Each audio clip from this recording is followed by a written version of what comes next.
check. Check. Yo, checking Mic in. check. We checking in with it. How y'all doing? Y'all good? Yeah, we here though. Cool. We got a great episode for y'all this evening. I don't know if y'all ready. First part of the year. Come on now, what we talking about? We back. It was like, oh, they took a week off. What they doing? Holidays, bro. They know. They already know what it is. They've been knowing. I hope everyone. Or have they been knowing? From my understanding, they have been. They have not been. Okay. Did you get tagged in any of those challenges this week? Challenges. Somebody's like, one I got tagged in that I have not decided whether I'm going to do or not yet. It's like 10 albums. 10 albums. I haven't decided whether I'm going to do it, and I guess right now is my decision because, like, obviously you're going to be one of the people that I rope into this thing. Oh, you try to rope me all you want. I haven't been on Facebook since before the holiday. True, I haven't seen you. And you know what? I don't even know when I go on Facebook. I just recollect Facebook at this point. It just like... Yo, it's actually interesting because I see you pop up way more often everywhere else. I took that app off my home screen. Different world. To try to not just go to it as much. So now somebody has to like tag me in something for me to like go to it. I didn't know any of the news that's really popping like locally, like the local stuff. You didn't know? I didn't. I've been pretty disconnected from it because I haven't been going on it as much. Yeah. But I still get them DFN alerts every once in a while. Yeah, of course, because those are the top. When one of them goes crazy. Yeah, those are the top updates. One of them goes crazy. My phone's like, "Hey, you might want to take a look at this. Hey, come take a look at this." Hey, you should. You definitely want to come take a look at this. Come look at this. Look at this. Anyways, would you look at this? Welcome, so I get it. Yeah, it's a thing. But what I was saying is like, I guess like the social medias are so blended now that I recollect seeing something on Facebook, but don't remember exactly when I went on Facebook. Like, you remember when the scroll happened? Yeah, like somebody alerted me to something, so I went and looked at that thing, and then I'm already here. Yeah, Scroll City. And Facebook's real good at like having the things that are the most pertinent, the things that you should be updated, the people who things that it thinks I care about. Yeah, like it's immediate. I tell you what, they got me. So I'm kind of glad this is. I've been feeling a little better about myself. I hate watching videos on Facebook now, though. Who watches? I shouldn't. You know what I mean? Like, because you click one and then they just start going. But they're annoying. There's too many of those like weird made in other country videos that have a strange link if you try to swipe up. The whole thing's weird. I'm not really sure what the angle is. I'm scared of that shit. Yeah, I'm hoping somebody didn't like just get me from my Facebook. That would be crazy. That would be crazy. Isn't it tied into a bunch of other things? It is. Damn. They're gonna back channel all that shit. Oh damn. Why they try to stick you for your Facebook? Damn. Niggas try to stick you for your Facebook. So, I mean, we got a cool show today. We do indeed. Like, it's the first show of the year, so it's way too early to talk about World War III, but just know that episode's coming.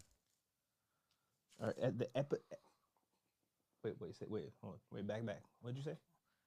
World War III, 4, 4, 3. Wait, what? World War 3? 3. It's happening? I don't know. Wait, Wait. It's like a conspiracy theory okay, episode. come on. Okay, listen. We're 3 days in. We're not gonna start with. We're not gonna start the show. That's what I'm saying. We're not gonna start the show with. I said it's forthcoming. No. It's not forthcoming. That's what I'm saying. Like, even if it's forthcoming, we can't start this show, the first show of the year, on conspiracy. I mean, you're right, but can't we? Isn't it our show? It is our show. I'm just saying, like, for the purposes of like, because our guest is not here. True. Laura's not here yet. Yeah, you know. So did that list come out yet? It ain't come out yet. Is it gonna come out? What? Wait, what? You know the list. I don't think it's out. It didn't come out. I don't think so. I don't know. I don't know. I didn't see it. I didn't see it either. I seen some Photoshop allegations, but I didn't see the list come out yet. Listen, okay. Listen, but we can't start on conspiracy. Yeah. See. Look at you. We can't start here. You talking to me? We can't start here. You. We can't start here. See you. Yo, welcome to the show. This is your first time. My name is Big Dad YDD. Yo, I'm Sho. It's the YDD Show. We be out here and doing our talk thing, doing our little podcast thing. I don't know if you would necessarily call this a podcast. It's more of a show, and then people get it confused that, like, how is it a show? Well, it's a podcast. Where can I listen to it? Exactly. Like, if you're like, it's a podcast, where can I listen to it? Oh, what you do is you buy YouTube, and then you just lock your screen, and now you listening to it. Boom. Yeah, like, that's how you. You know what I'm saying? Yeah, it's we gotta put one of those tutorials. SOP, a standard operating process. Yeah, or how to watch the show. This is how you watch it. Orientate yourself like this. If you're a side sleeper, if you're not trying to see us, put your phone down, turn it up, put your AirPods in. Yeah, pay for premium. First step, pay for premium. First step. If you use YouTube and you're not on premium, you're missing out. I mean, you're not doing yourself any favors. People who think YouTube sucks are people who don't have premium YouTube. For sure. And this is not an ad at all. Or is it? Do whatever you got to do. Hey, YouTube. But get that shit. YouTube. Hey, listen. I'll big you up. I watch YouTube. YouTube is There are endless hours of YouTube content available to you, ad free. For a small fee. Yo, to really get through a good video essay, a good 22-hour video essay uninterrupted. Oh, there's gonna be 8 ads, I guess. I don't know. I don't remember YouTube with ads. Me either. I don't remember the before times. Unless I'm somewhere with somebody and they're like, oh, let me show you this video on YouTube. And then they pull out their phone. And they're like, okay, yeah, hold on, 5 seconds. How much of the urge do you not want to reach over and press that skip ad for them? Let's go. But then they hit you with the second ad. What the fuck is that? Yeah. If a video is popular, they're like, yeah, we're gonna give you 2 ads. You need to, you gonna watch both. And if you skip too many already, get this work. You gonna get this work, and they're gonna put up in the top left corner one of 2. And the first one be 5 seconds. The first one be like, this is the ad from YouTube. All right, 5 seconds. Cool. Next one, 60 seconds. The next one is like a antidepressant drug that may cause suicide, which just seems wrong. It really does. They started putting the ad read at the beginning. Oh yeah. Yeah. So they put the I noticed this during what was the last major? Oh, it was like Thanksgiving. Yeah. And because I was watching TV and I was watching commercials. Okay. They had a commercial for HIV, like a pill. Like a pill, yeah. The first thing was, you know what I'm saying, actions depicted in this are whatever, you know, medicine may cause this. And then the rest of the commercial goes on. Yo, the weirdest thing is, like, I hate when they're like advertising medicine and then the thing that medicine is supposed to help, they're like, it might cause that shit. And it's like, yo, I'm taking diabetes medicine. Why the fuck is this shit gonna cause diabetes? The fuck you mean? What do you mean? What do you mean it's gonna cause diabetes? The fuck you mean? It may cause, like. That's crazy.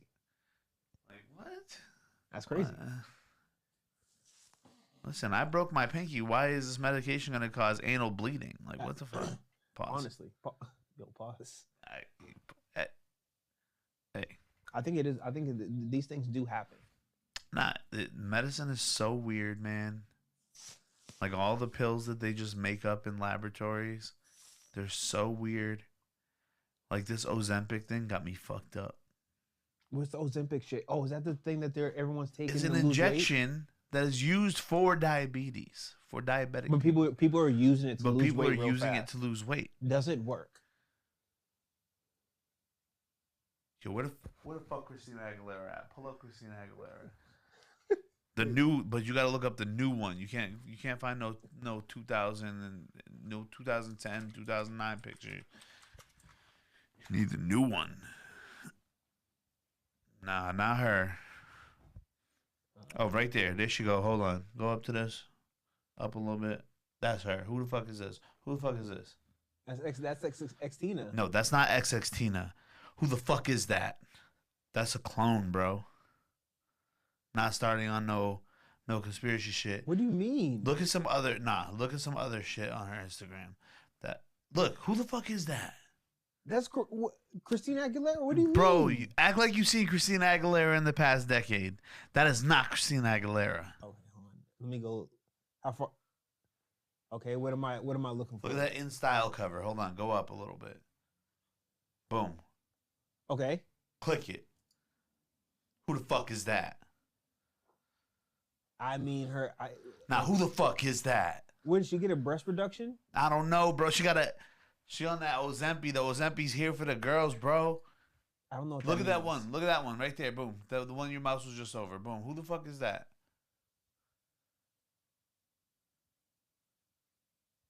She looks even weirder moving.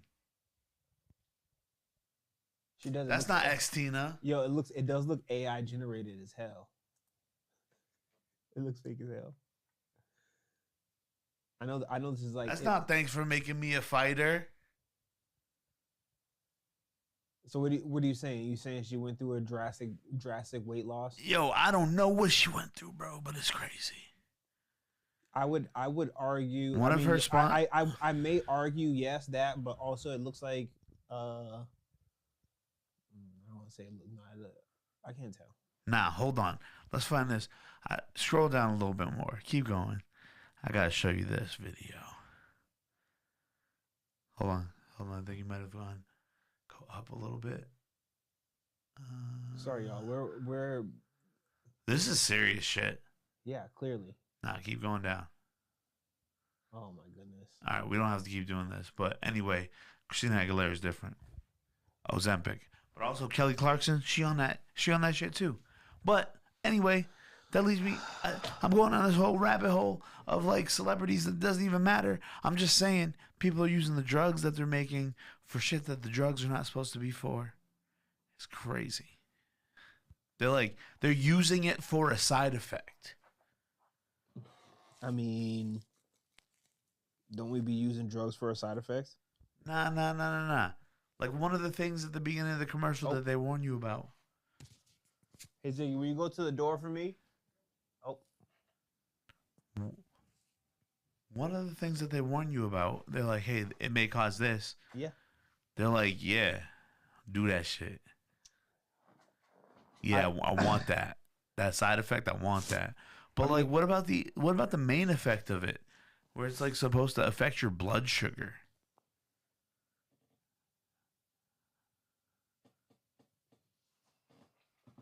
I don't know. Am I tripping? I'm tripping. Nah, I mean, Christina Aguilera is a clone, but if you look at Kelly Clarkson, she's on that Ozempic. I'm not. Listen, I'm not. You don't have to look. No, I don't. You don't gotta look. Kelly Clarkson's on TV. Exactly. They're both on TV. That's why they were switched out for clones, bro. Okay. Hi. Oh, welcome. Hello. Howdy. Hi, guys. Hello. Our guest is here. She's getting ready. YDD's going to get her mic'd up. Round of applause.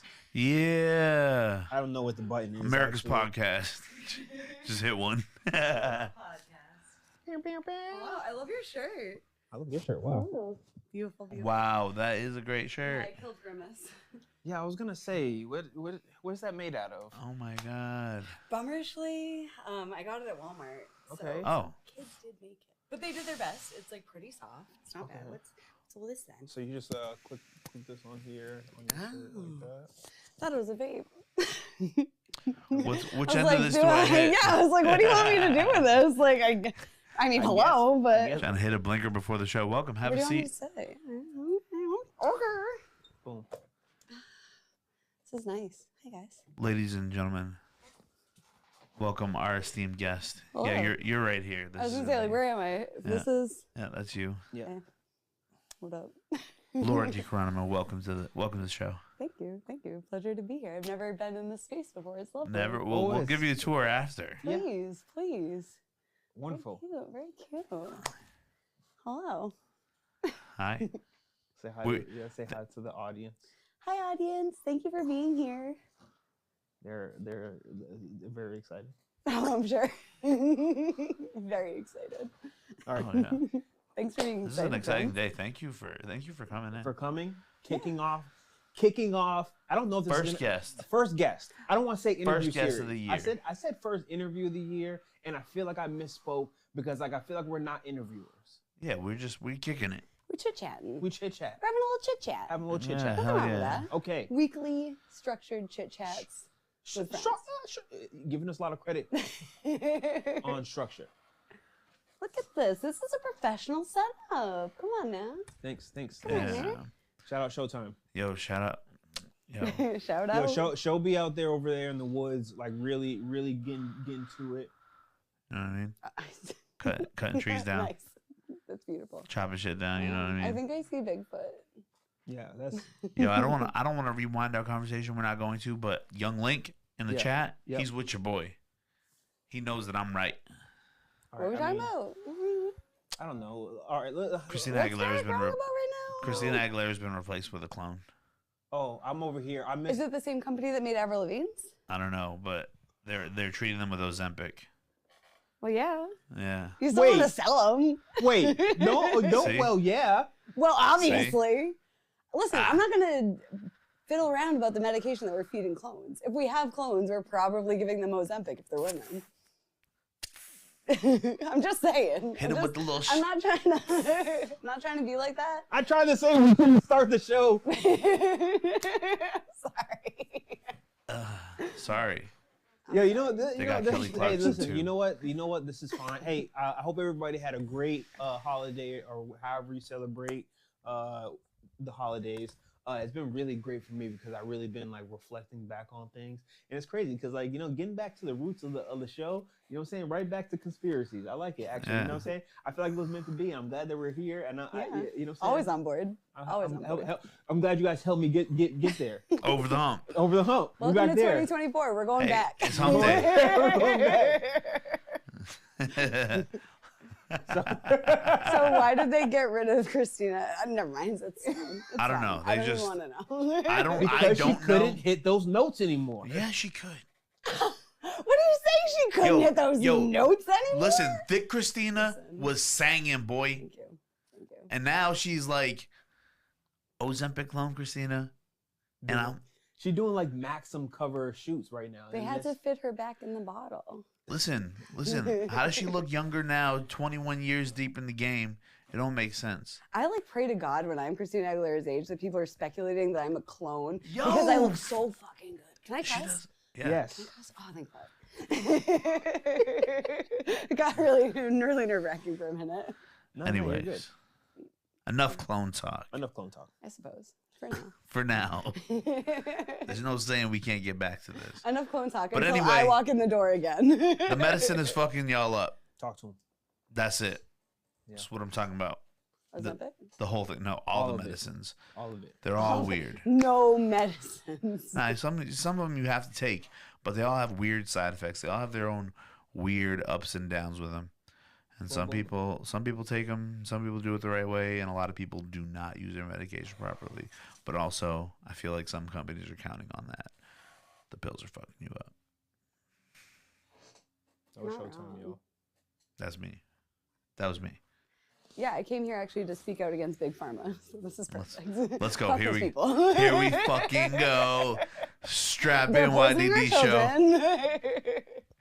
Strap in YDD Sho because it's about to get fucking crazy. So with us today, we have Laura. You know what's crazy is that in my mind, I can always say your last name. I know, it's tough. If you say it 3 times, like an Italian ghost shows up and just fucks with you. DiCaronimo. DiCaronimo? DiCaronimo. It's fake. Your name has kind of almost always rhymed in the whole time that I've known you. No. So check this out. So my maiden name was Laura DiCaronimo. I knew that. My husband's last name before we got married was Karen. So we want to adopt kids and family as a construct. So we're going to like teach people that family is a construct through creating a name. And they let you put whatever the fuck you want on a marriage license. Fucking shit. Yeah, dude. Holy shit. Yeah, That's cool. Yeah. Well, like, you know, it's just like the family thing. Family is like such a big burden that we wanted to like free ourselves of it. I'm rocking. Yeah. All right. And it's perfect too because if people are like, oh, I think I know another DiCaronimo, I'm like, motherfucker, you don't. I thought so here's what I thought. I thought he was like randomly already named. Yeah, that. He's my cousin. It's and weird. Then, no, because like, you know what I mean? Like, what are you saying? Ellis Island shit. You know what I mean? Like, fucking I feel you. names changed up a little bit. So like from like neighboring Sicilian. Yeah, you know what I mean? Like, yeah. And I was like, that's crazy. But that's way better than what I thought. I thought it was some weird fucking happenstance shit. You created that. Make up whatever the fuck you want. You got in there. That's my whole thing. Making up whatever I want. You fucking broke the wheel. Let's go. Yeah. Yeah. So I made up a name. Anyway, Laura DiCaronimo, what up? Hello. That is fire. Yeah. I'm into that. Yeah, names are fake. Everything's fake. Everything's fucking fake. The medicine is forcing you and your names are fake. It's all made up. Anyway. It's all made up. Listen. You already knew this. I wrote a whole song about it. This shit is fake. This shit is fake, bro. I've written like so many poems about it if we're gonna get into it. Also, yeah, we're gonna get into that because like prolific output as a poet. I see you post like different works all the time. I write for at least 2 hours every day. Just prolific every day? output. Yes. It's not always good. It's prolific. It's not good. If I can write for 2 hours a day and get 5 good lines out of it, that's a success of a day. You just got to get it out. It's just about getting the fucking work done. Putting it on paper. Period. Yeah. Boom. And then like getting it out there to people because you want people to see it. And like, you know, like bad art matters. Like a little snippet of a poem is like letting people know like, hey. Get that shitty out. I got so much bad art. Yeah, talk to me about your bad art. No. Yeah, that shit sucks. Don't listen. Destigmatize bad art. I got catalogs of music that's specifically taken so people can't. Oh, you're like erasing it? No. It exists. I'm just saying, like. Can't find it. Yeah, like because. I had a Harry Potter blog. I feel you. Okay. So how do you feel? Yeah, I know. I think I feel you. How do you feel about the critique then in putting out publicly, like publicly displaying to Sho's part about putting out so much different work? Yeah. How do you feel about the feedback and or critique of the work? Respectfully, it's nothing. It's nothing because there is no such thing as a professional. There's nobody that can accurately judge your work except for you. So I don't really like respond to like positive or negative about what it is. I really respond to how people feel about it. You know, it's kind of like that thing of like, you know, it doesn't matter what you say. It matters how people like leave like feeling kind of thing. And my poetry is much the same where like, I'm not really interested. And I wouldn't critique somebody else's poem. I think that's cheesy. I would just say like, it doesn't resonate with me if it was shitty. That's a nice way of. This is the conversation I needed. Yeah. You? Because, yeah. What up? Yeah. Because like, yo. I judge my own shit pretty harshly, but it always fucking dope. Cause I'm fucking dope. Right. Yeah. That's the thing. Like, it's like again, like kind of like the whole phrase of like nothing I accept about myself can be used against me. Like if you like yourself, you're gonna like what you're creating. Like if you respect the work that you've done as an artist, why aren't you gonna appreciate the art that you're putting out? Duh. Preach. Duh. Preach. You're not creating things to torture people with. You're creating like cool shit. That's the point. What if you feel like they're not worthy of the art? Ooh. What if you don't? What if you feel like or are you worthy of creating the art? What if it's not the right time? How do you determine the right time? Maybe that's the like what?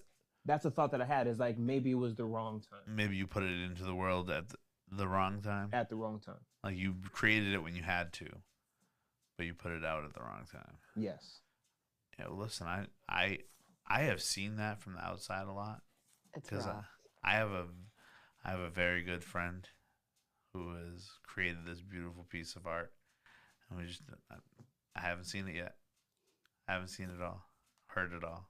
You know what I'm saying? And I really want the world to have that. But it's beautiful. He made it when he had to, but now when's it coming? The anticipation. It's like waiting for your favorite movie to come, like the sequel to come out. That's a beautiful way to put that. Oh my God. That's a beautiful way to put that. I just feel Drop like that shit, bro. What is timing? Like, what is timing though? Like, why Again, does that have to another be a made up good thing, time? right? Yeah. You know. Like, I get okay, it. so it didn't hit the way you wanted it to hit. Mm-hmm. Yeah. Maybe it's not as good as you thought it was. Maybe you're giving it to the wrong audience. Have you had every single person in the world listen to it? You know, just vary up your audience. There's somebody out there hungry for what you're cooking. Yeah. Just saying. Yeah. Yeah. Dropping gems. Dropping gems right now. Dropping gems already. Listen, You know, sound we just got, bites. Poetry in just got motion. here. They just got here. Yo, timestamp that. They just like stepped into the room and was like, Oh, what is this? that's interesting. It's very interesting. So there's no picking. So I'm hearing disciplined work is important. Yeah. It's the only thing. for the prolific output. Yeah. Because I'm kind of wondering, because I am the collaborator who very much works on their own time. What is that a euphemism for? Like you're super punctual and like on top of shit? No. Whoa. hearing? No, what? No, what I'm saying is I create when it's time, but when I do my work, it's like, you know. But I definitely work on my very own timetable. Always late, always worth the wait, whatever. Unless given a solid deadline, then I a different gear hits. But I think that's just drilled into me because I've been part of the corporate machine for so long. Amen. How do you feel about working with others? Do you work with others? Me? Yes. I love working with others, but I'm not great at it. Part of like why I like doing like the Openest mic is it's like my vision from the jump. So I can like bring people on to like help emphasize my vision, but I'm not really interested in compromising it. So I really tried to self-perpetuate it so I don't have to. And I think like a lot of the way that like collaboration works is like every other relationship where you just like compromise to the exact limitations of what you're willing to. I don't know. I mean, I'm always like, I'm down to collaborate on other people's stuff and I like to create new things with other people. But in terms of what I'm already doing, like, it's just, I find it, I'm an only child, you know, I'm an only child and I don't have a ton of friends. So. Are you saying you're spoiled? Yeah. No, I'm not saying that. My husband and parents did that. Said that. Said that? That's- Do that. Both. Yeah. It's the diagnosis that has been found and I guess like exacerbated. So. Only child syndrome is a very real thing. It sucks, dude. It's tough. It's hard. Are you also an only child? Yeah. Are you an only child? No. That face, no. Yeah, it's great. So how do you feel being an only child impacts you? I mean, like, so growing up, everything was like just for me, and I tended to be like a loner because like I didn't have brothers and sisters to grow up, so I wasn't used to that constant contact. Somebody's always there, always there. That's why you're collaborating on your own time. Yeah, so I was just like, you know, doing this shit for me. But like, also like everything was for me. Like my parents they didn't have any other children to dote on, so I got all of the attention that was allocated for the children. I was the children. The children. Won't somebody think of the children? And you're like, that's me specifically. I was the children. I'm also a Gemini. I'm a Gemini only child, so I was definitely the children. Wow. Your poor parents. Good for them. Yeah. So. Sorry to astrology talk shit. That was you know, you get not it fair though. me. Sorry. You just gotta. Sorry to all Geminis. Sorry. Air signs. What are you sorry for? You sorry to them? Yeah, you're right. Damn. They don't deserve the art. Yeah. Damn. Come on, fam. No, that's cool. Yeah. We'll just be over here. Good.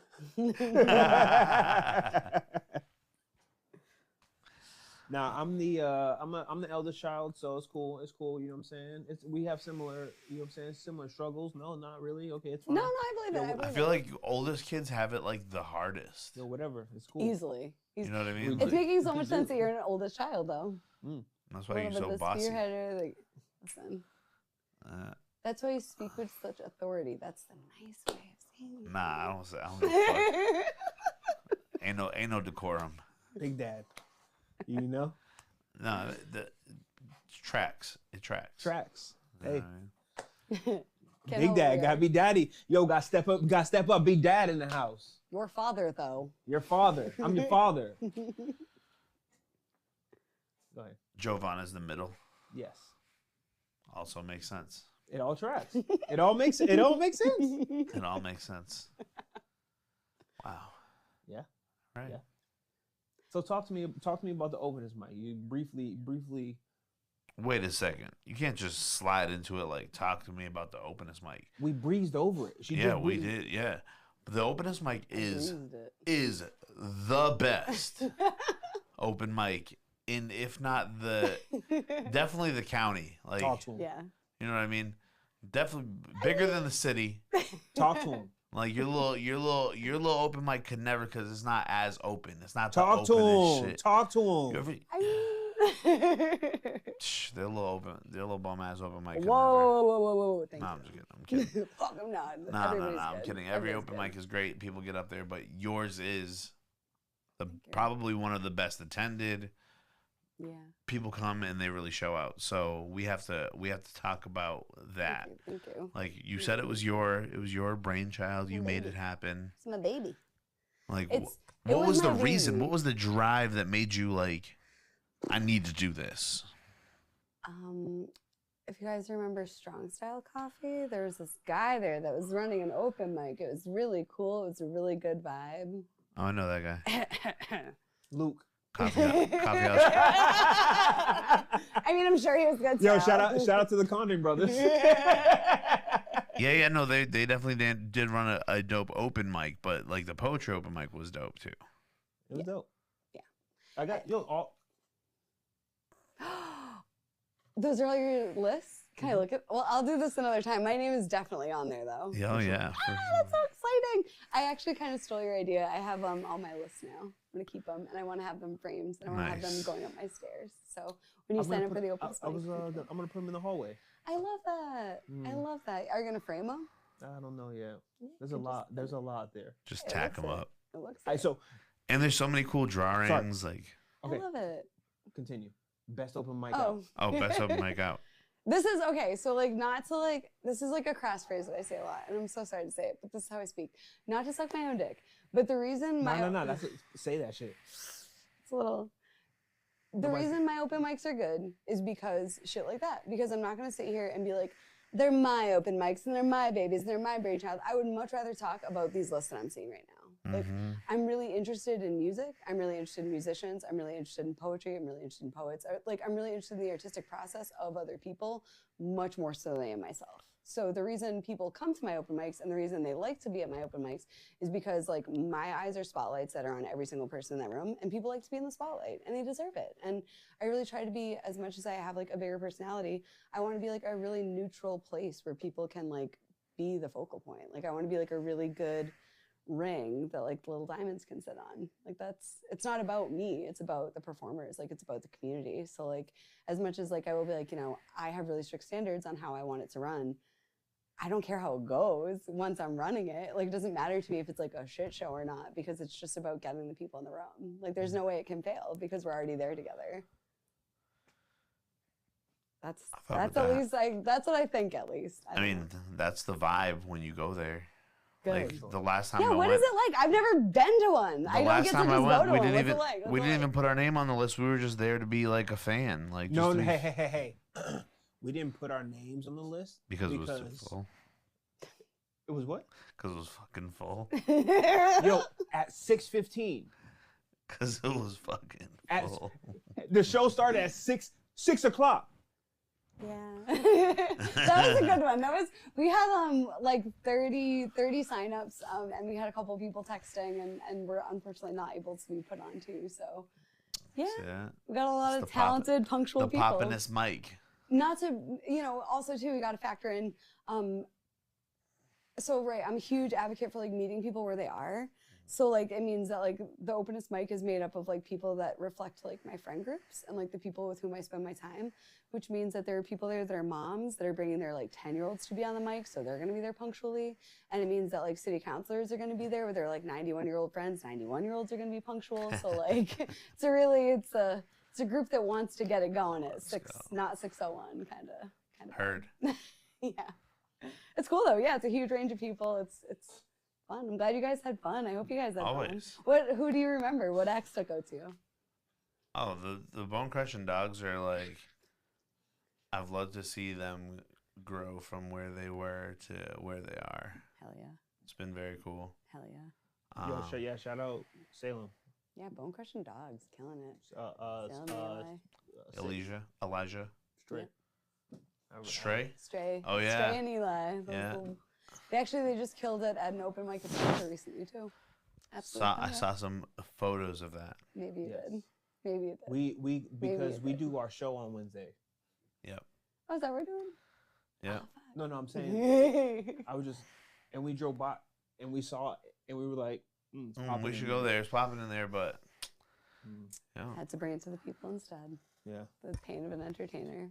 You know what's it's cool though. It's really cool out here in these streets. There's a lot of really cool shit going on. Yo, I really like watching. So all right. The best thing about all this, right, like, is watching the veterans and like emerging artists perform at the same time. Mm-hmm. That is yes, totally. The playing field is level. Yeah. Mm-hmm. It's literally just about your performance. It's not about your reputation. It's not about your name. It's not about how many people you brought with you. If you suck ass on that mic, people are not going to like it. And if you're fucking great on that mic, it doesn't matter who the fuck you are. Like, period. Boom. It's so nice. It's just fair. It's just fair. It's just right. Like, that's... I'm really trying to think who I was there, and I was like, because everything's been great. Because the question you got to ask is, what didn't you like? No, what did you? What That's stuck the out to question you? you did ask. What stuck out to you? I'm saying, but the question that you need to ask is, what didn't you like? There wasn't anything that I didn't like. That's what I'm saying. I thought everything was really cool. Because you got to think harder, right? Like, you're gonna name a bunch of things if it's... Well, I mean, me and Tyler have our little, Tyler Hop is the person who does all the tech for Openest Mic. Shout out to Tyler Hop. Shout out to Tyler Hop. And Lucas. Lucas Carville also does a lot of our stuff. But yeah, basically like... We have like a list. Like, he'll like send me, and like, I guess like the way I want to like put this and like not to like talk about like me and Tyler's friendship. Tyler's like the bluntest motherfucker that ever lived, right? Which I love, which I respond to like super well. So I'll be like, Tyler, like, what do you think could have been done better? And any friend of mine like usually would be like, oh, it was so good and like this. And Tyler's just like, here we go. Here's the 5 things that I think we could have done better. And I'm just like, oh shit, okay. So like, it's nice having that accountability too, for sure. Because if you get told that's great all the time, like, complacency is like death. Yeah, like you need the who's accountable for it? Who's gonna keep you? Yeah, exactly. I'm the friend that keep everybody on their toes. Which friend are you? Oh, you said you're the funny friend, which I don't agree with, but. Wow. So what is he? What friend is he? Yo, he knows a lot of things. Oh, the trivia friend? Yes. Trivia friend. I don't even know if it's just trivia though, You know what I'm saying. They cloned her. I don't know what more you want us to say. I just be knowing things, man. For sure. I'm connected with the connections. Third eye's mad open. You know what I'm saying? It's crazy. So how did you but come also, up? I'm like much funnier than you.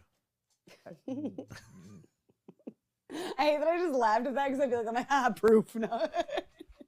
Yo, make me laugh right now. Tell me a joke right now, funny man. If you're the funny friend, it should be very easy for you. This should be super simple for you. I thought you were hilarious. I didn't say I was the funny friend. I was just saying he says he's the funny friend. You're like, I'm not the funny friend. You're also not the funny friend. That's what I'm saying. Damn. There is no funny friend. We're having a bad time.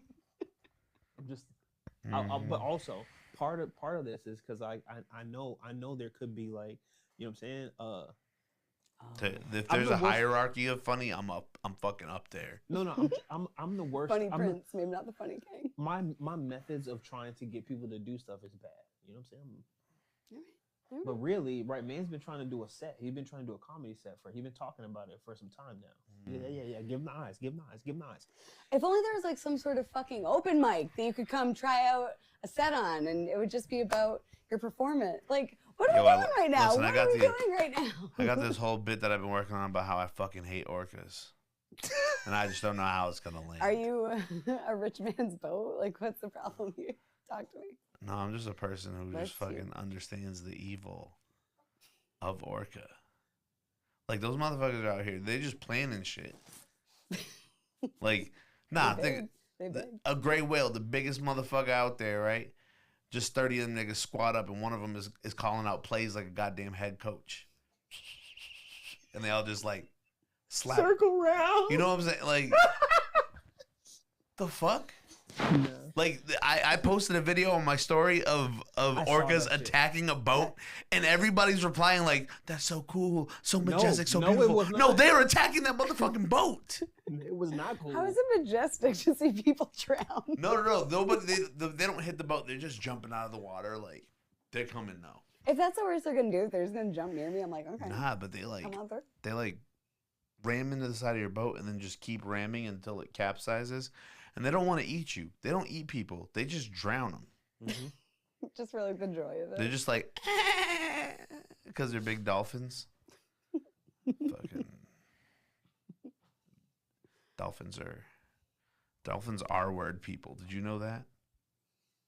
Did you know that? Your face. Why would I know this? I do. How do you not? Well, no. I do see them all the time when people go to pet them and they get up there like. I do see them all the time when I Google search dolphins and romance once a week. No big deal. Who's writing dolphin romance novels? You just checking it out every once in a while. Dolphin Love 2 is coming out. I like have something to contribute. I just don't feel like I need to. I just think that the face and the memories, and I don't want to do this to you guys. And that's all I have to say. He turned into a seal midway through. Oh my God. I read that book when I was 16. Thanks, Mom. Thank you. Anyway, passing along. Yeah. So anyway. I've been knowing about dolphins. See, she knows. She been knowing. Been knowing. For 10 minutes about all these dolphins. Yo, so anyways, watch out for them fucking killer fish, man. So that's the beginning of your set at the next open spot. I'm terrified of the ocean.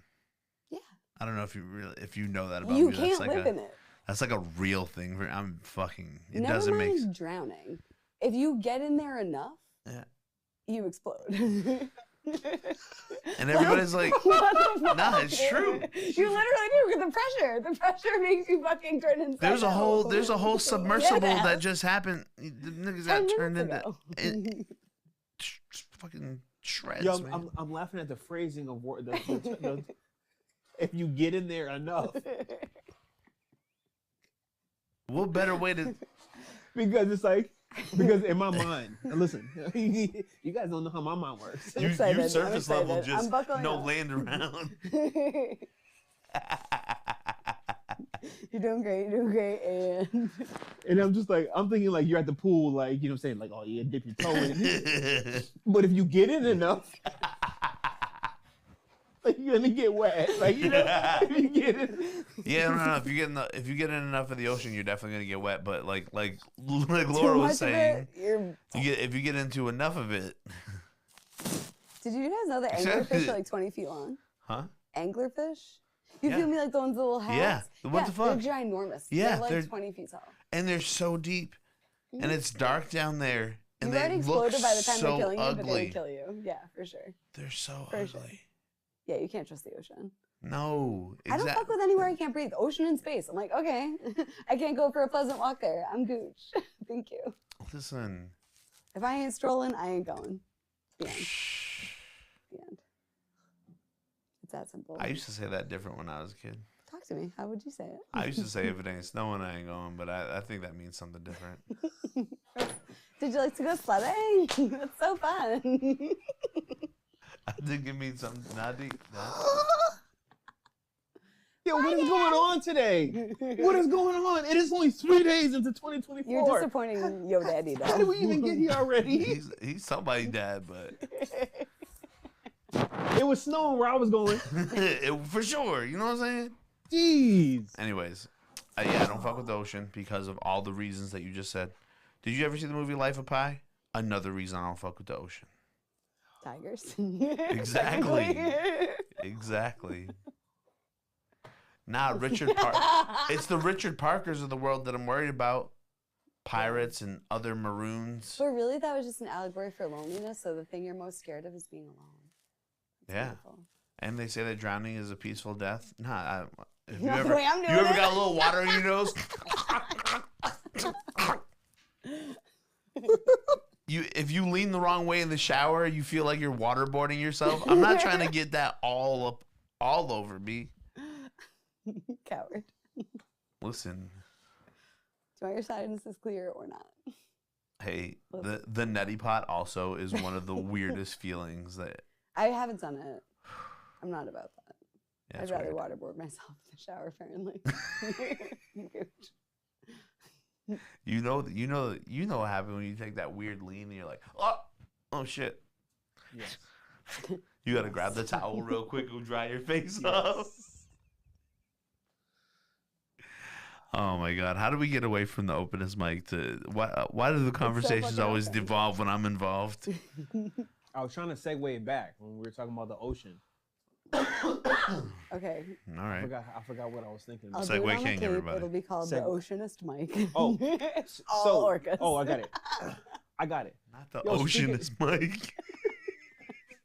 Wait. The Oceanist mic. It's all orcas. You're not coming. Oh my God! I mean, I might watch from far away. I don't think I'll catch the live stream. Which is also an interesting thing that I wanted to ask about. The Openest mic being live streamed. Yes. I think that's very cool. It's super important to me. And like it's kind of not optional. People don't have the option. If you're coming here and you sign up on the list, you're getting live streamed. Period. Yeah. Because some people like comedians come and work on jokes. They don't want you to record them, whatever.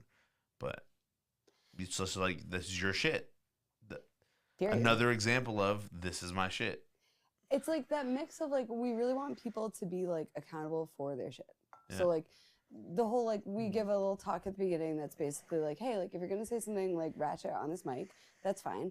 People might come talk to you about it. And I'm giving everybody in this room like blanket permission to go talk to anybody that they might need to. Because I think if you can come at people with like a base level of like respect, which you're probably going to, if they've gone up on the mic, then you should have enough respect for them to come at them in like a respectful manner. But like, that's the only way that fruitful conversations can happen.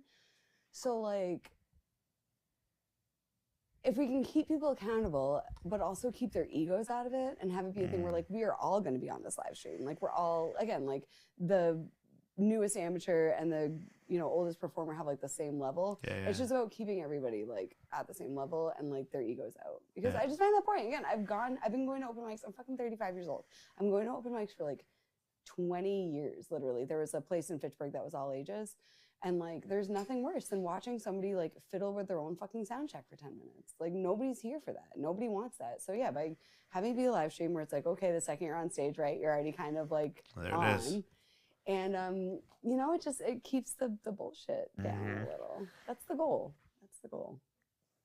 I feel like it's way better to keep people.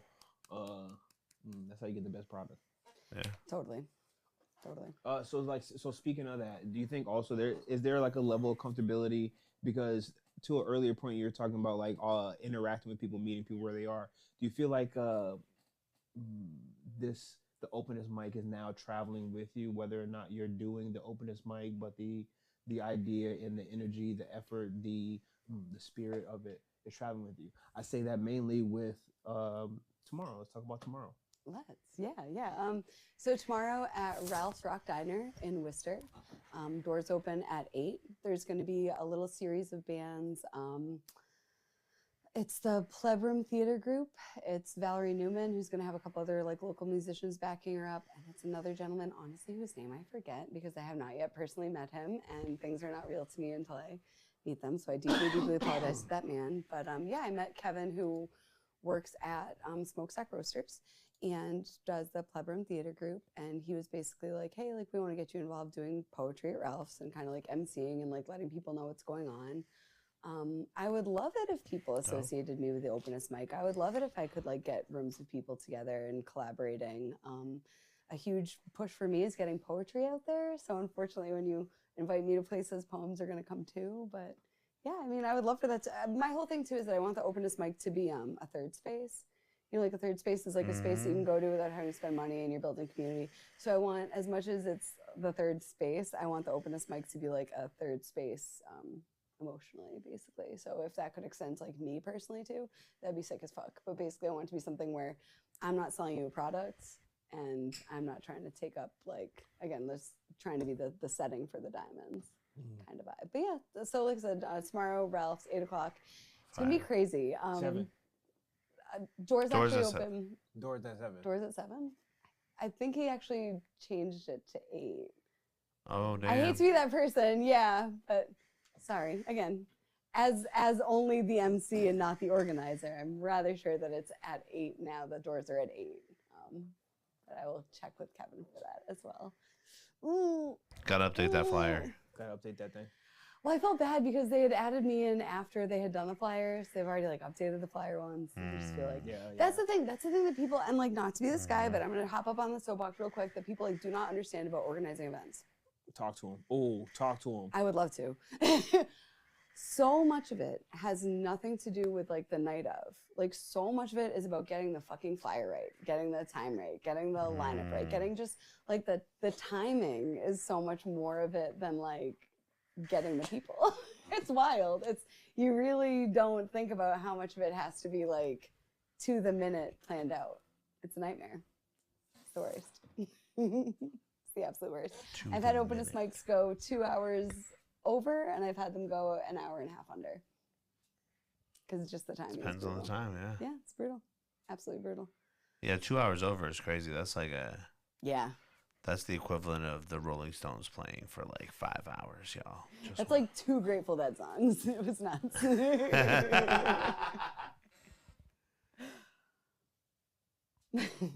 Not to be a hater. I like you, jam band. But. You know. So, yeah. Oh, also tomorrow. Oh, sorry. So this is again the thing about Openest mic. When you create an energy within yourself that allows people to know that you're interested in them as artists, artists start talking to you.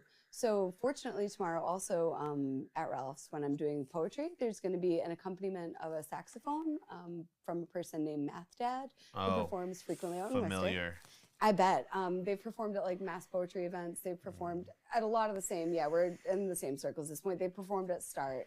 And also Fitzpucci is going to probably be bringing his trombone. And he's like a Worcester person, community organizer, musician. And yeah, again, I love poetry. I realize poetry is not for everybody. I realize that for some people, poetry is really boring. And again, like my ego doesn't matter. So instead of being like, I don't care, I'm going to bring poetry to the people. And this is my poem and you're all going to listen. My ego's not in it. So I'm bringing in musicians to come back me, have it be a little bit less like a dry poetry thing and get more people involved in what's going on. I just think that collaboration is how musicians like grow. I think that collaboration is how like poets like get better ideas. Like I think it's really easy if you're like dealing with the same people and the same perspectives to get like really stagnant. And I think that sucks. I think that like a quote that my dad always said that like haunted me was like every band or, you know, artist has their whole life to make like their first album, book, whatever. And then you have like pretty much 6 months to a year to capitalize on like people's interest with that. So, you know, if you keep it really fresh, if you keep the lineup kind of changing around, it can keep that interest a little bit more vivid, hopefully. Heard that. Yeah.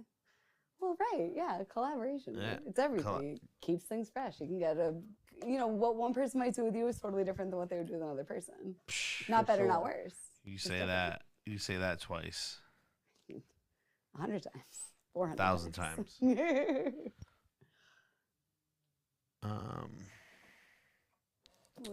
I had a question. I had a question too, but it I like talk a lot, I'm sorry. it has escaped me. Oh, yeah. Speaking of Worcester, so you were part of this like, wasn't one of your poems selected to be like specially painted on the street so that when it rains, like you see the poem? Yeah. It's called like Walking in the Woo, and it's something that like Boston has done. A lot of cities are doing it, and basically it's a way to like get public art out, and again, and just not have it be like invasive or like, you know, disruptive, basically visually. But yeah, I wrote a poem. I worked in Worcester for a little while, so I worked over on Southbridge Street, and I just wrote a poem about like how it felt to walk to my car on a really hot, gross day. And like I'm an elder millennial woman, so I was talking about like butterfly clips and like clunky heels on ground, and obviously like that resonated. And yeah, I was like one of around like 20 people whose poems were chosen for that, so that was really cool. That's neat. Yeah, it's interesting. I think that, again, like collaboration, like this is like where things get interesting. Like I wrote a poem that's no different from any story or any poem I share on my Instagram stories. But like when you get an artist's eye involved in it, and when you get somebody who's like, wait a second, I know about this paint, it becomes like an interesting kind of thing, kind of.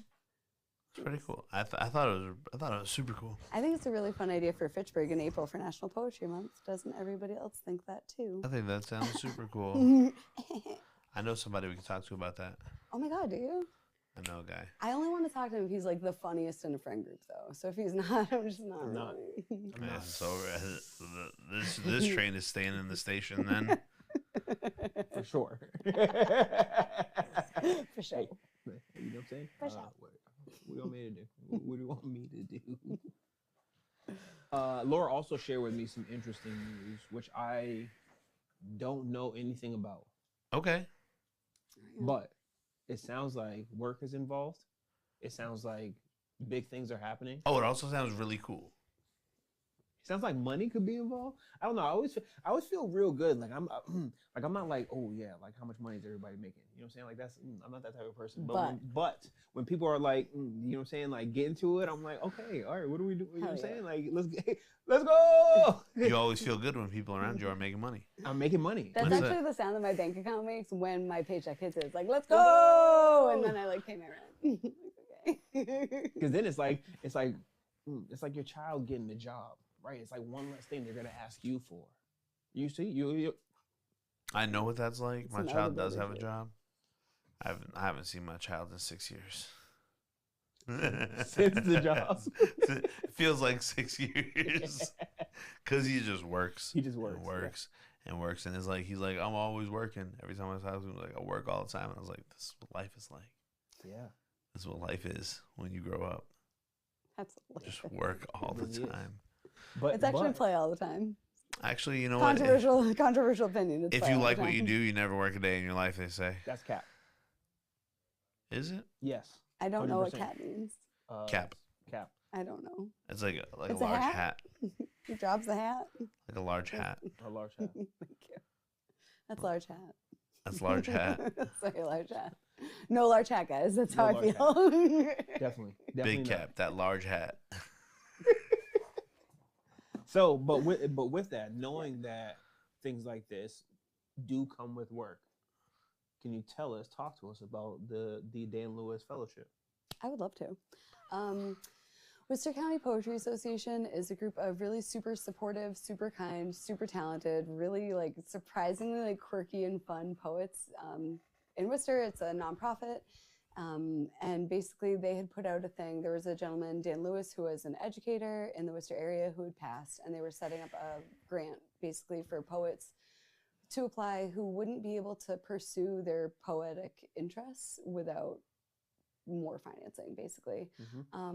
So I wrote them a little thing, applied application, and basically just let them know what the Openest mic is all about, and let them know about our community, and let them know what people are doing, and let them know about like different collaborations that have come up, let them know about like specific different acts that we've had. And they were really courteous and unanimously voted to give us $2,500. And yeah, there's gonna be a ceremony. It's gonna be a ceremony March 3rd, and we're gonna get like a little, you know, a big check. I'm hoping, my dream is that it's like a big fucking check. You feel me? Like one of those like Bob Barker motherfuckers. Yeah. Like, yeah, I want like a big boy. I want a big boy. And I just want to like put it up on my wall. They don't let you keep those. Oh, they do. I will fucking leave. I will Irish goodbye in my own ceremony. Like, me and this big check gotta go real quick. My job tends to give away money, like big check money. Yeah, to nonprofits and stuff, and like they used to bring a big check, and somebody wanted to keep the big check. Yeah. So it makes sense. Do they not do the big check anymore? No. No, because people. I hate this people want the big check. Okay, here's the deal. You give me a $2,400 grant and a $100 big ass green check. You're good. I'm fine with that. Like, I'm so fine with that. But yeah, so basically, I want to take that funding. There's a lot that we want to do with it. We want to pay featured artists. Like Yeah. Well, it's tough too because of course, like we want to create like financial opportunities for artists. But also the whole point of the Openest mic is to get as many people in as possible. So it's hard to like have a feature unless it's going to be somebody that's like really like making moves or like really has skill or just like really is like a standout in some way. And now we actually have a budget to be able to go to those standout people and be like, we have a standout thing too. And we can make it kind of worth your while. Tyler also, again, in the best possible way, has like in his blunt way, given me like a list of like what we need. Itemized. He was like, do you need me to send you the links to what we need to do and whatever? It's made it very easy. So we're gonna let some of that budget be soaked in for that. So nice. If you think you like the live stream now, imagine it with like really beautiful lighting. You're just like running a little bit more smoothly. It's getting the sound a little bit more. But yeah, it's all just gonna go right back in, making it run a little better. Yeah, it's sick as fuck. Honestly, it's super nice to be validated. To be honest, so yeah, really cool. Really cool. It's a lot of like established poets. It's a lot of published poets. It's a lot of like. People that have been doing it for a long time, and I'm still an unpublished poet, so it's cool to get that level of respect. Congratulations. Thanks. Now, as an unpublished poet, yes. Do you have anything that is like self-published, like, or have you considered going that route? This is like my hot take. This is only my belief for myself. I do not feel this for other poets. I think that if you want to get published, you should. I think if you want to have a copy of your book in your hand, that's super important. I think if you want to sell that, I think that's great. I think you should be able to make money. All those caveats, it's not really important to me. I have a good 9 to 5, so I feel like, again, this is just like personal belief. Like to me, there's like a big fictitious pile of money that everybody in the world could get in on. I'm good on my job. Like I don't need to take any more of this money, so I don't need to sell people my book. If you're my friend on Instagram, you can see my poems on my stories. Like there's no reason to like assemble it all into like one collection, in my opinion. And I think then you can get kind of like caught up in the trap of like editing and working on a project as opposed to like doing the damn work. So it's just not super important to me. I'm like at some point, like I would like to, for like sentimentally, reasons. I would love to collaborate with artists. Like that's the thing. I'm not interested in getting published, but I'm really interested in doing a chapbook where my poems and other people's art can live together. So I just haven't gotten around to that all yet. Maybe. Cool. Because I just wonder if like if the independent art community is like the independent music community. You know what I mean? Like indies support indies. Yeah, talk to me. You know what I mean? So, like, a lot of, like, underground rappers are fans of other underground rappers, right? Like, I'm sure that, like, I don't want to give examples. Smart. No. Yeah, I was going to say, this is, like, loaded. Like, you know what I mean? Like, they fan each other, you know what I mean? So, I mean, like, is there an independent poetry community? There is. They're like, yo, we're making our own books and we're gonna buy each other's fucking books. There totally is. I just don't. I'm the person buying the books. I have a really great poetry collection. Shout out Valerie Loveland, shout out Derek Brown, shout out Scott Law Dowdy. But I'm not super, like I said, again, like to me, it's like if somebody is interested in my work, I would rather like buy a $2 notebook from Walmart, hand jam all those poems into it, and then give it to them. I don't know. Punk rock, baby. not hand jam. Oh, I said what I said. Do you want the poems or not? A good old fashioned hand jam.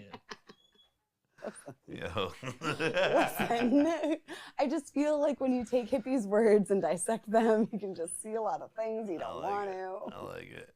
No, I'm into it. I've been saying hand jam for 30 years and never thought about it. Thank you so much.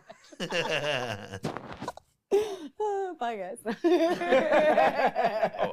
Sandria Harp says, I'm so excited for the level up of the Openest mic. So, us too. Yeah, us too. It's gonna be sick. Can I be transparent?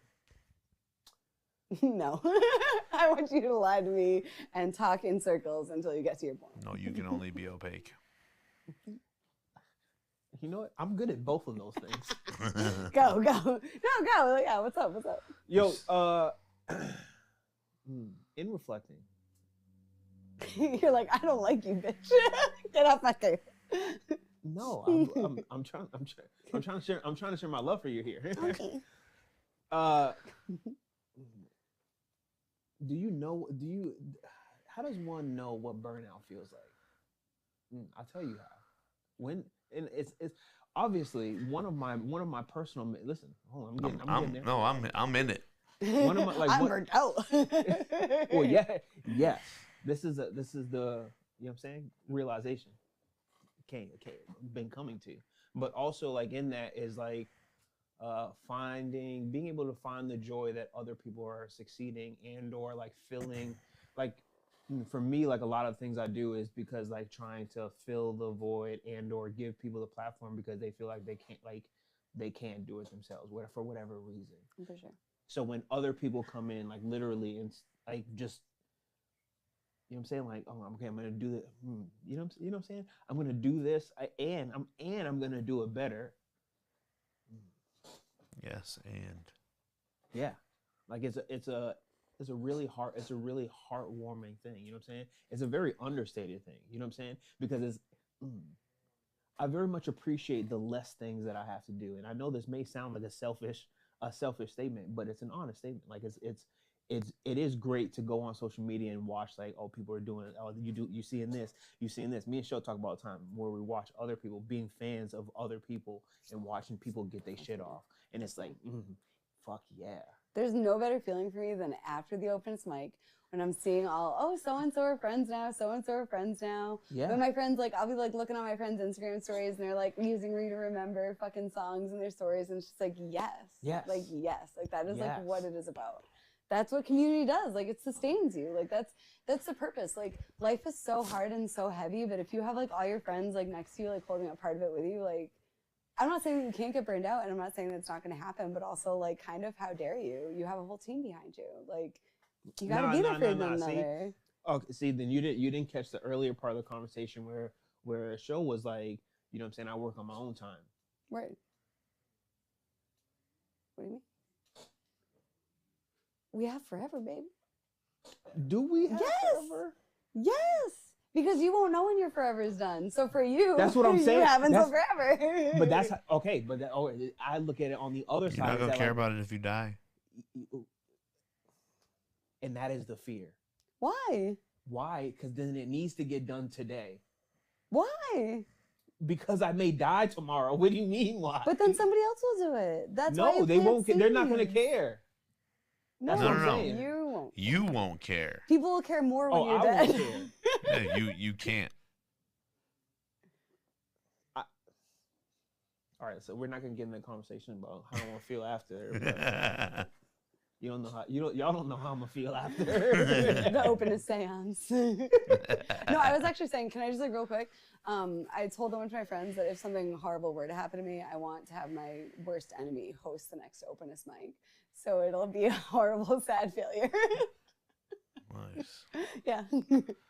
How do we find that person? Is this a Death Note type of situation? Do you change the name on this person like regularly? Like it's a dry erase. It's a sliding scale. These are the 6 motherfuckers I hate the most. And there's just a little rain cloud underneath. It's like a MySpace top 8 from hell.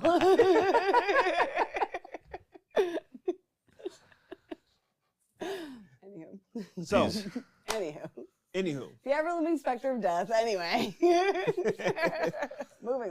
Moving along. All right, so we have to get the Avril Lavigne clone to host the Openest mic. That's gonna be great. Yes. I can't wait. I'm there for it. Will she bring Tyga? She will not.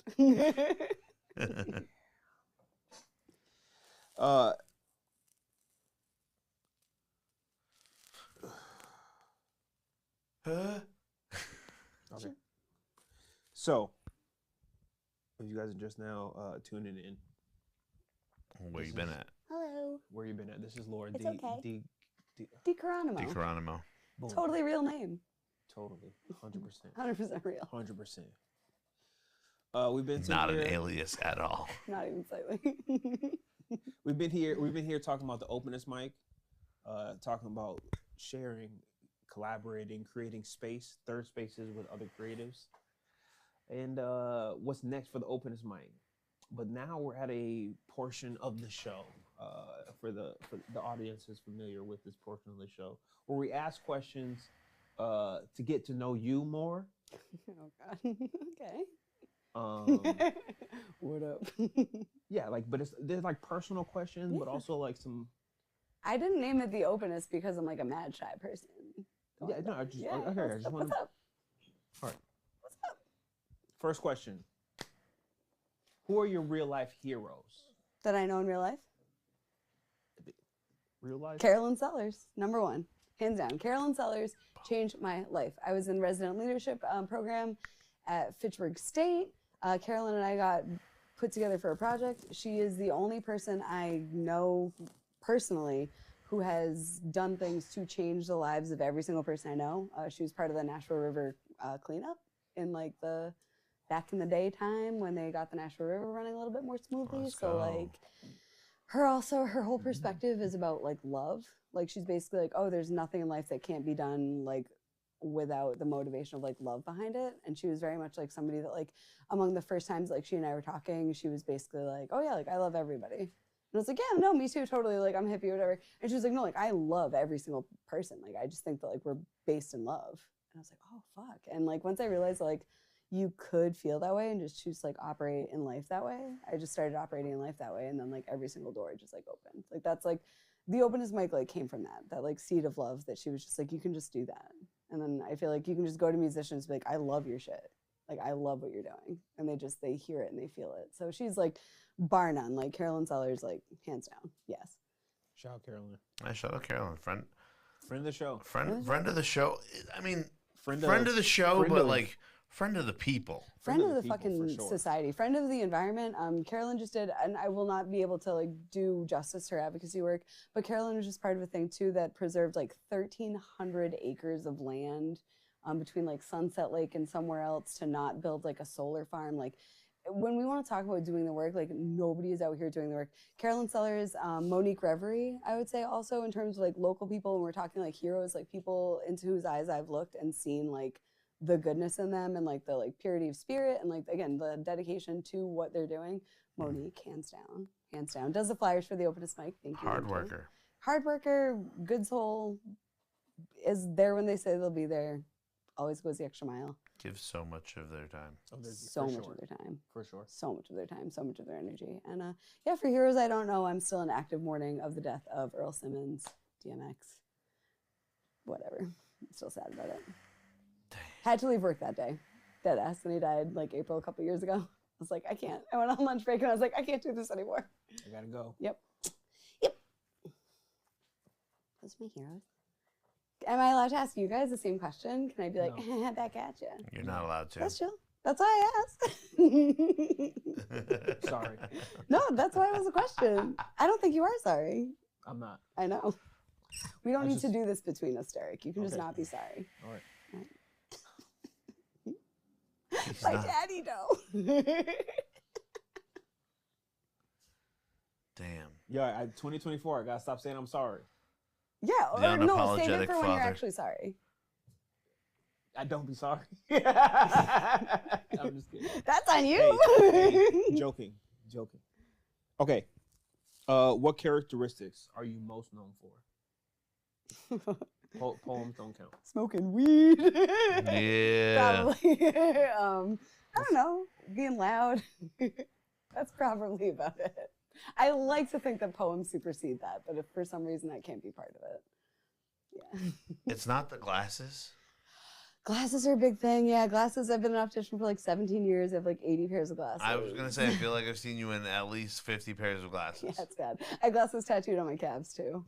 Glasses. Yeah, I love that shit. Yeah. All right. What's your guilty pleasure? I don't feel guilt. Ooh. My pleasures are pleasures. Oh, fucking K. Clip that shit. Clip that shit. Okay. All right. Yep. The end. All right. So what are some things you fuck with heavily then? Some weird shit I fuck with Will. No, like I watched The Golden Bachelor. No, Toddlers and Tiaras. If we're talking about like shit that I wouldn't necessarily be like I love Toddlers and Tiaras, and I learned how to do my makeup from Toddlers and Tiaras. Dead ass. Okay. No word of a lie. Yeah. And press on nails. I love press on nails. That little girl can do it. I can do it. Okay. That's what I'm saying. If you're gonna make like a 3-year-old look like pretty good full face makeup, I can put on some eyelashes, right? I can do a little something. That's what I'm saying. I can do a little something. I can't be out here with 8-year-olds looking like substantially better than me. All right. We're millennials, right? So here's a millennial question for you. What was your first screen name? No, I think I'll just bite the cyanide pill. Hey, we'll go around the room. This one we'll share. Share it through class. I like hate to say this, so okay. Share with the class. I want to like paint a picture for people that I didn't have a bus stop with in high school. I had bright blonde hair. I was like so straight edge, it was disgusting. I was so straight edge, I would ask people for a cigarette and I would break it in front of them and tell them that they shouldn't smoke. So yeah, it was you were great. One of those people? Oh yeah, like so hard. So it was like really important to me that people think I'm smart, and I was like really into like punk rock shit, and I was really into like being better than everybody. Oops. So my first screen name was definitely Thanatophobic 94, which meant fear of death in 1994, the year that Kurt Cobain died. All right. Yeah. Damn. Yeah. Oh, okay. So my guiltiest pleasure is actually like thinking about the person I used to be. She was like a real piece of shit. What was your first screen name? Blue Grasshopper. Like, because you love bluegrass and doing vaulting, I assume? No. Nah, because he was a lemon ass nigga. No. Oh. Nah, I've always been what if the sky was green, grass was blue type of person. So Oh, that's cool. That's not bad. yeah. What was yours? Joe Cool. Like Snoopy. Shut up. No, that's the camel. No, that's Joe Camel. Like Joe Cool, like Snoopy. Hold on. Like when Snoopy used to Joe Camel's name isn't Joe Cool. No. Hold the fuck on. Respectfully, I always thought that Snoopy and Joe Camel had the same name. Nah. That doesn't feel right. Actually, no. You know what? What's Joe Camel's name? It's Joe Camel. Joseph Campbell. Joseph J. Joseph R. D. Camel. Calamalamo. Oh my God! His name is Joe Camel. He is a smooth character. that was a sign of the cigarettes because it has a picture of Joe Camel and it says smooth character because you know they're describing the cigarettes, right? That smoothing character, but it's a picture of the camel. Yo, they really want you to smoke. Yeah, for real. Smoking is very cool. Yo, Joe Cool's nice. I like that. Well, it was, Did you have numbers on it? Yeah, Yep. they were the cool, the O's were No, it zeros. was Joe Cool 100, like 100, and then 33. And I don't know the significance of the numbers. I just went with that as the numbers. That's auto-generated. And I was like, Those yo, are your angel numbers. I was like, I don't know if anybody's gonna know who Joe Cool is, so they're just gonna think my name is Joe and that I'm also cool. But really, I was just a big ass Snoopy nerd. Like I got Snoopy pins in my car right now. You're the only person I've ever heard of being a Snoopy nerd. Yeah, I honestly, wouldn't even never- known that's a thing. Like how do you? How You do didn't What like are the you talking peanuts? about? You didn't like the peanuts? Y'all niggas didn't fuck with the peanuts? Even if I loved Peanuts and watched it every day, I wouldn't call myself a fan. I just don't know how one becomes a Snoopy nerd. It's like being a Scooby-Doo nerd. Yo, it's also weird because there's only one black kid on the show. There was nobody for me to relate to. None. Except for Charlie Brown because I feel like he transcended and he was just a fuck up like me. Couldn't kick a football. I was gonna say it's really beautiful that you think Charlie Brown transcended race, and they're like, because he's a fuck up, and I'm like, oh, that's sad. Yeah, no, I mean, Wait, what? How else would he transcend race? Because he said that he couldn't identify with anybody because there was only one black kid there except for Charlie Brown. oh, So I thought that you were saying that he is also black or is also not black. Okay, next question. Listen. No. I always had to be the girl, so I don't want to hear it. I was the pink Lucy. Power Ranger. What you say? Oh, Lucy. Lucy. I That. feel like I got real Can I life say the C word? on-site beef with Lucy. I'm sorry. Why? What do you mean? Because she moves the football? Always moving the fucking football. Yeah. Just let him kick that shit. Yeah. Just let him get his shit off. Because clearly, man goes flying through that shit. So you know he was going to ring it. You know. She's protecting his toes. Nah. I mean, you know, as soon as he hits that ball, it's going up. I mean, it's no, it's not. It's not. Yo, you playing with it. Wow. Okay. I think you just moved your football on you. Yo, you playing with it. He did. He did. All right. Next question. Yo, the screen name, who would have thought? Who would've thought? That would be the one. Ugh. Yeah. Yikes. Sorry. Sorry for my past self. Would you rather wear a monitor that beeps when you're lying or beeps when you're attracted to someone? Boom. Oh, definitely. Ooh. 110% beeps when I'm attracted to somebody. It would make my life so easy. Beep, beep, beep. Oh, yeah, I think you're wicked hot. Cool. Moving right along. Beep, beep. And then I have to have no tension with anybody forever. Perfect. I'm married. Be like, oh, yeah, this thing's fucking crazy. You're hot as shit. Anyway. It just does a thing. Yeah. It just does a thing. Don't worry about it. Yeah. Sorry, can't help it. I would literally just tell people that it was when I was lying, and then I would just move right along. You want these glasses or not? I love telling like schlubby old men that they look handsome. It's the best part of my job, being like, actually you look handsome. They're like, All right. Would you rather blow your nose with sandpaper or use bubble wrap instead of toilet paper? I assume this means when you're pooping, but we never really clarified. oh my god, definitely sandpaper. I think the septum would protect me. The what? I have a little septum piercing, so I think that like it would like catch. Oh no, that's coming out.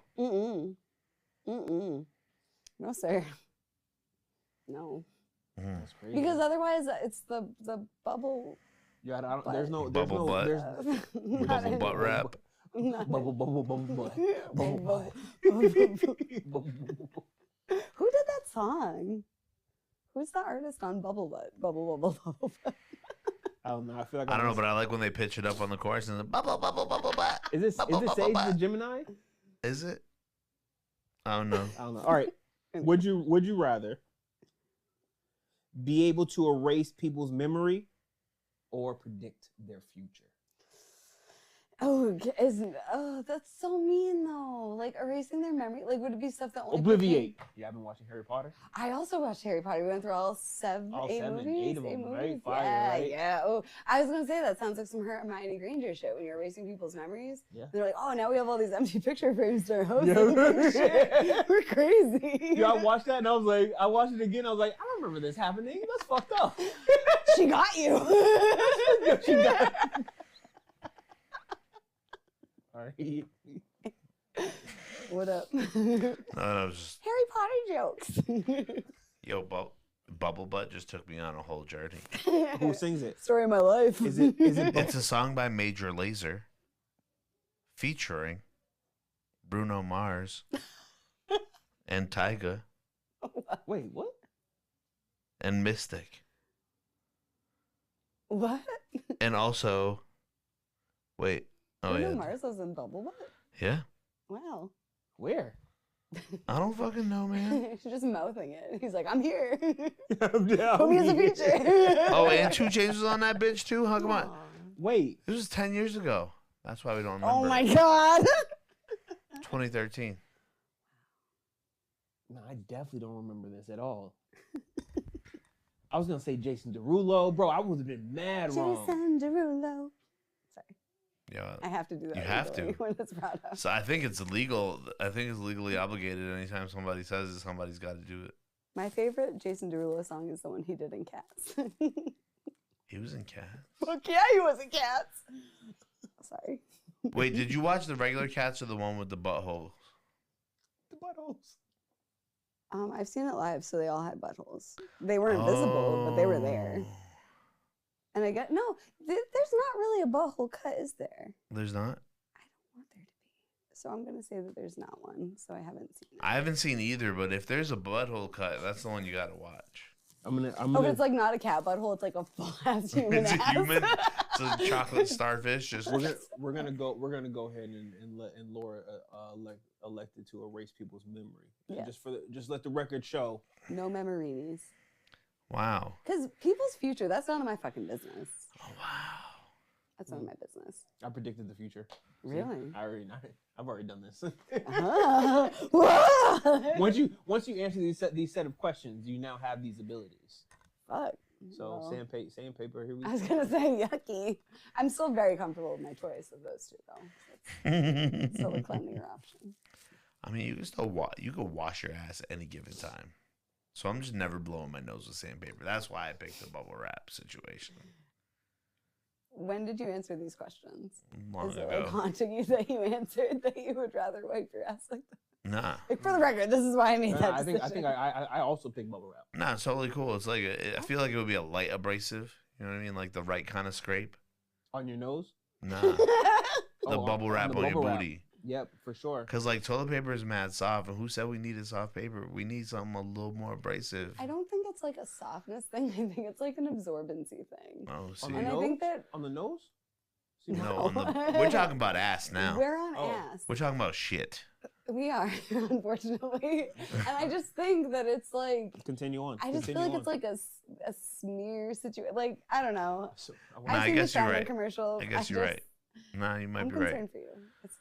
But also, but if also you get, in the if you same get a episode good, where if we, you get a good cup.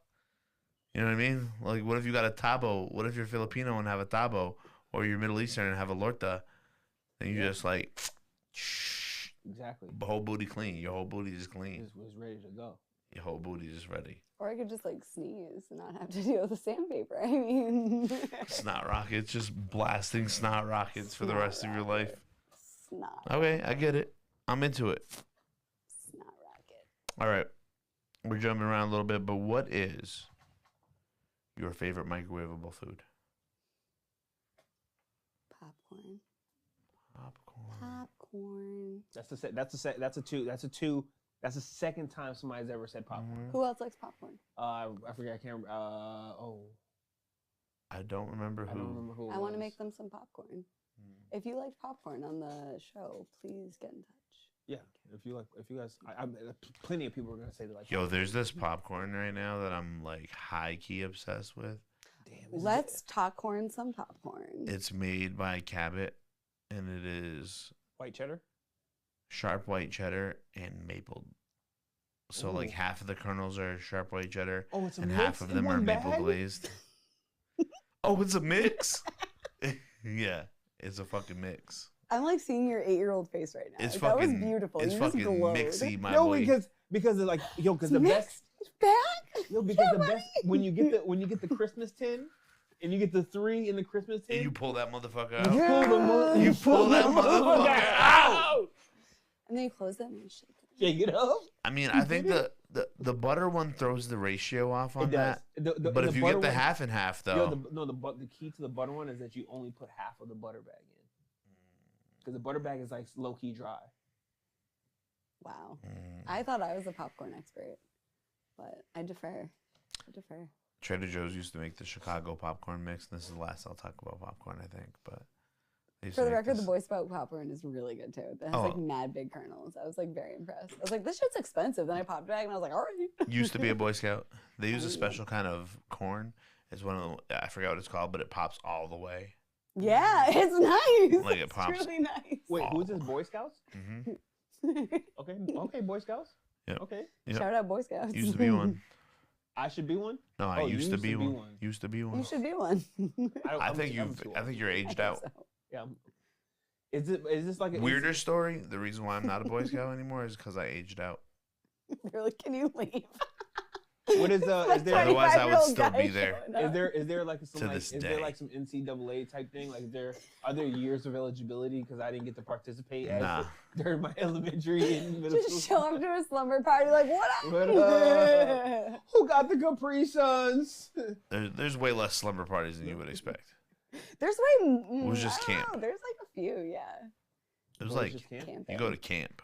Oh, never mind. I'm out of this. Nah, camp was mad fun. No, it wasn't. Also, I had like a very normal, cool ass Boy Scout leader. Like he wasn't like super like we're fucking scouts. Yeah. He was like we're fucking people. We're just out here just vibing. We're just some boys. I'm gonna show you guys how to make foil packs and sharpen knives.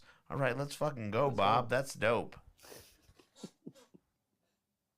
Now I know how to sharpen knives. Nah, set me up in a situation where I learn how to cook jail food. Why do you want to learn to cook jail food? Don't ask. I was just about to say, don't ask me why. Like fancy ramen? Yep. Yeah. That's just like you pretending to be in the struggle. Bro, listen. Like, why you eating? You don't have to eat summer sausage. Bro, but I like summer sausage. That's good. There's no reason you need to eat that nacho cheese out of a packet. Bro means you mean to tell me you never got the little what are the little Pepperidge Farms pack and ate the summer sausage and that was the best thing in there. Bro's tripping. Nah. I'm not saying that. Listen, now you're putting words in my mouth. I'm just saying you don't have to. He never said nobody's he had to. He making wanted you to do that. enjoy it. No, nobody. Yeah. Like, gun to your head. You ever seen those prison burrito, the ramen prison burrito? I'm in there cracking up Cheetos like. That shit look good to you? Yes. See, because I'm a food person, that shit don't look good to me. Yo, some of the shit that they be like wrapping up the thing in the log and like cutting. Yeah, they're like, yo, we make this fucking prison tamale out of fucking. Put 2 pepperoni sticks in the middle and cover that shit with wet hot Cheetos. Nigga, no, that's not for me. No. That's not for me. Bro, you are. I would eat it. I would eat it. I That's would what I'm eat saying. it. Like, I don't have a problem with it. If I was in prison, absolutely. I know. Maybe I'm a type of person who's made worse in their life. Like, you know what I'm saying? Because I've been cooking since been cooking. Yeah, you actually, know what I mean? I cut my finger. I cut my finger off when I was 4. See right here, I got a little scar right here. Trying to chop salad. That's why you're trying to like take refuge in like prison food. You're like, I don't need to chop shit for this. Listen, I can't have a knife. I could have just been like. I learned to cook from watching Alton Brown, Good Eats. Oh, Yeah, fuck okay, yeah. okay. Alton Brown. Oh, shout out my mom. She also taught me a bunch of shit too. But I learned food science from Alton Brown. Okay. So like I've been cooking since been cooking also. Oh, so you're just shitting on my peanut butter and jelly sandwiches and shit. I'm not. Peanut butter and jelly sandwiches are That's not jail food. almost perfect food. That's a sandwich. I know, but that's what I'm saying. Like, if I had known how to make the jail food when I was younger, just only eating peanut butter and jelly sandwiches, I would have fucked on some. You would have just stopped. That would have been like. Yeah, I would have like made whatever the little cheese or whatever the fuck. Like I would have made. That's what I would have made because that's what I was making was taking like ramen noodles and like crunching them up. Like and, you crunch up shit in ramen noodles. You doctor it up. You make it nice. I've been known to put a slice of cheese in my ramen noodles. Nah. See, that's what I'm saying. Like that's what I mean. Like. I'm a food guy. I put cheese in my ramen noodles. No, I have put cheese in my ramen noodles. Oh, I didn't see this. Now I don't even eat that shit out of a packet like that. But what are you guys' opinion? Ramen. Yeah, I gotta make fancy shit. Are we doing ramen noodles uncooked? Yeah, that's what I was. That's Raw ramen. Yeah, beef flavor too. Beef. You shake a little seasoning in there like for chips. Whole packet in there. Whole packet? No, you do half packet, then you shake it up, then you do half packet. And shake it up. Oh. I don't want to be pedantic about it, but if I were to be, that's exactly what it would sound like. Yeah, no, I'm definitely. I guess you know what? Now I'm a hoe for image. I'm not changing my mind. I'm still not eating prison food. That's fine. But when I was a kid, I used to go to this bodega that was in my great aunt's neighborhood. And I'd buy the pork rinds with a little bit of skin on them. You know, they're mad crunchy. Yeah. Shake hot sauce in that whole bag and just shake that shit up until they soften up a little bit. Yeah. See, so I guess I've been there. Honey barbecue would be good at that too, like a honey. Oh yeah. Because it softens a little. And I love pork rinds. Some pork rinds. I don't like all of them. Don't tell my grandmother. Why? She's Muslim. Oh. Speaking of, what is the most embarrassing thing your parents have ever caught you doing? Don't laugh like that. No, like that was the thing. So again, like I was like a straight edge asshole. I was a goody two shoes, like whatever. My parents never caught me doing anything really embarrassing, but I found my parents' stash when I was like 14. I found their pot, right? And I didn't know what it was. Wait, were you still straight edge? So fucking straight edge. So I found their stash and I'm freaked. And I'm like, oh my God, I'm the dare generation. I'm like, my parents are on drugs. Like, this is so scary. So I stole some of it because I was going to show it to my then boyfriend because his dad is a drug dealer. And I was like, oh my God, like, I need to know, like, what drug is this? So I brought it to him and I said, like, what am I looking at here? And he's like, Laura, like, it's just pot. Like, it's fine. Like, whatever. Just, like, put it back. Like, give it back to your parents. Like, just don't make a big deal. Like, don't rock the boat. But to me, I'm like, my parents could go to jail. This is marijuana. This is illegal. This is a gateway drug. I'm looking at my parents who were like 37 at that point, being like, this is your gateway into doing real drugs. Whatever. So I brought the pot back to my house, and it was like just on my shelf. I forgot about it, whatever. So my dad comes into my room and he sees it. And he goes, what the fuck is this? And I said, yeah, what the fuck is this? And he took it and he left and we never discussed it. So I guess the answer is my parents' weed. Oops. Damn, that's shout out to an AJ. You know what's crazy is that sounds like a classic story, but the ending is the classic, right? Like, but how you got there? Yeah. Stealing weed for forensic purposes. Also, to be straight edge, but your boyfriend's dad is a drug dealer. Crazy. I'm an open ass person. What? He was never like into drugs around me. He was just like, this is what I do for work, and I was like, that's chill. Make that back, sir. Just my job. It's my job. No worries. Well, again, I'm having this realization now. God, hey, he probably did drugs. I'm just realizing that. Oh, you even show her on drugs. Damn. I was like, he just sold drugs. What's the big deal? And I'm like, no, oh my God. I need to make some phone calls. I had a moment. It's something I can't talk about on the show right now, but I'll gladly tell you guys the story after. But I had a moment just like that the other day, where I was like telling a story from my childhood, and I was like, I love those moments. "Wait a second, that was." Mm-hmm. But it was good. It's a funny story now in hindsight. Very funny, but. All right, couple more questions here. Sweet. If you could bring one famous person back from the dead, who would it be? DMX. Have you ever been electrocuted? Not a lot. Have you? Wait. Not a lot. I feel like that's a yes or no, but. Like, yeah, but a little. You feel Wait. like, Like on purpose? No. Oh, okay. Ah, noise. Hey, we do not shame up here. Hey, listen. I heard that. Whatever you're into, hey, we're into it. We've discussed. I feel no guilt. Okay, all right. For sure. Have you ever had anything waxed? No. I'm a feminist. I don't fuck with that shit. No way.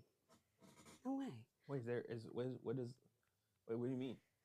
I just feel like it's like a patriarchal view that like women need to be hairless. So I just don't feel like that's a high priority for me. Okay. So like, you know.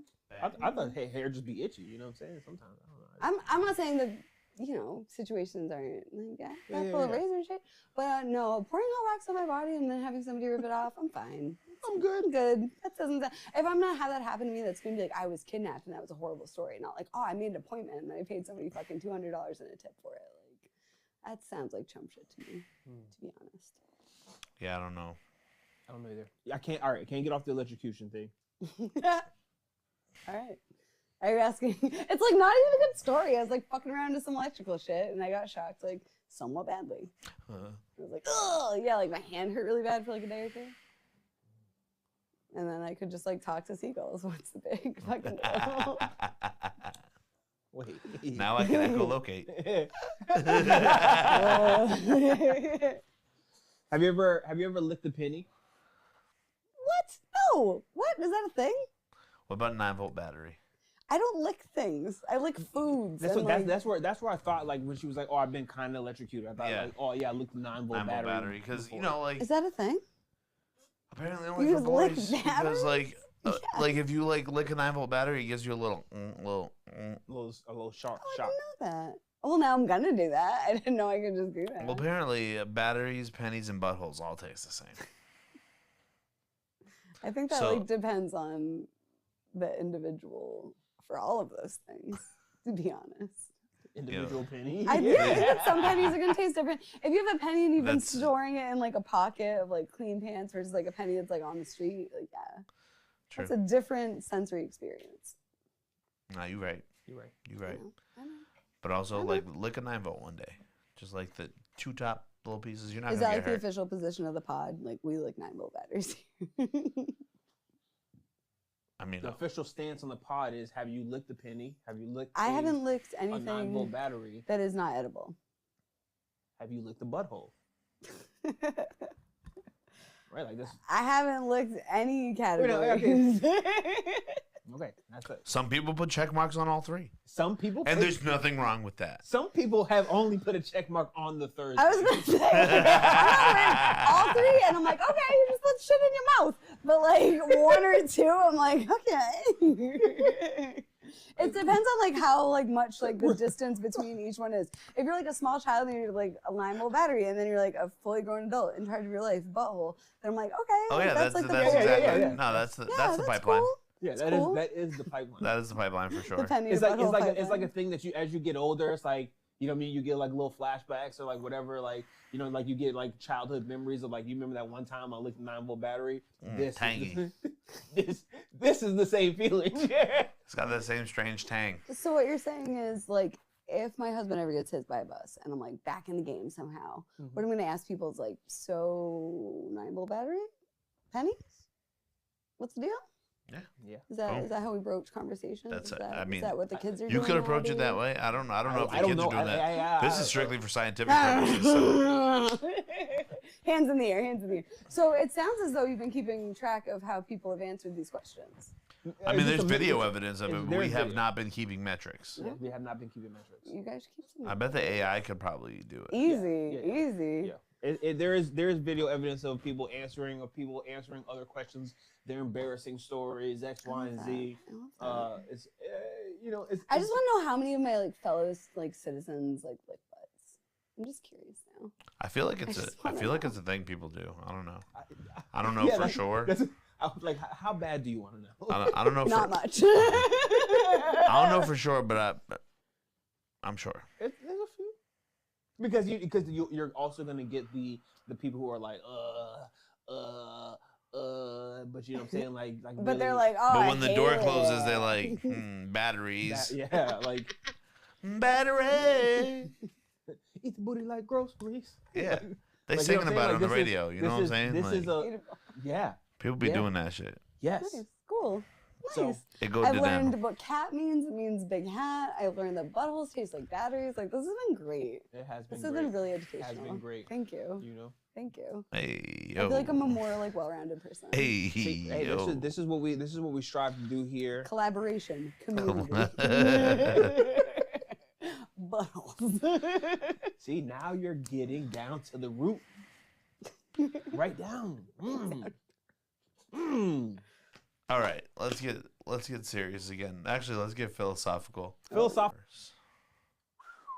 All right. Doors. Wow. Why so many options?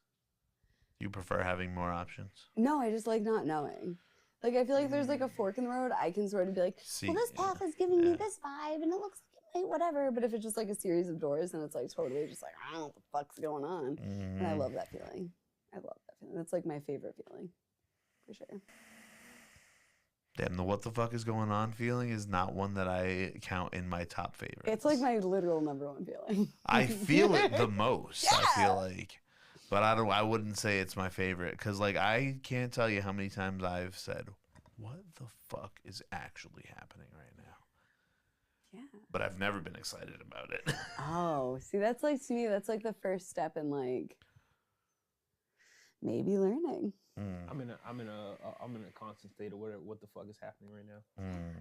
Sick. Is it? Yeah. Yeah. I mean, it's pretty That's cool. how animals live, right? And like humans are just like Yes. animals. Like, why like separate yourself from like the experience of being human by like feeling like you have things figured out? You know? Yeah. You know? Well, also, I've been trying to learn to live with the movement of what the fuck is happening around me. Just let it happen. Definitely. Also, this is the the good part about about the community building part is that like people will look out for you.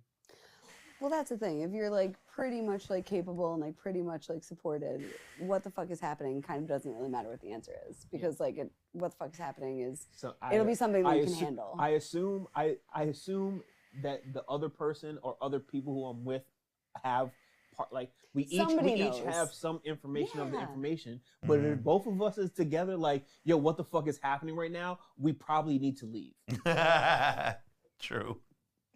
We That's usually when my friends are telling me to leave. Yeah, that feels about right. That feels about right. They're like, do you know what the fuck's going on? I'm like, no. And they're like, oh no. All right, we should go. We should leave. We should go. I think we should leave.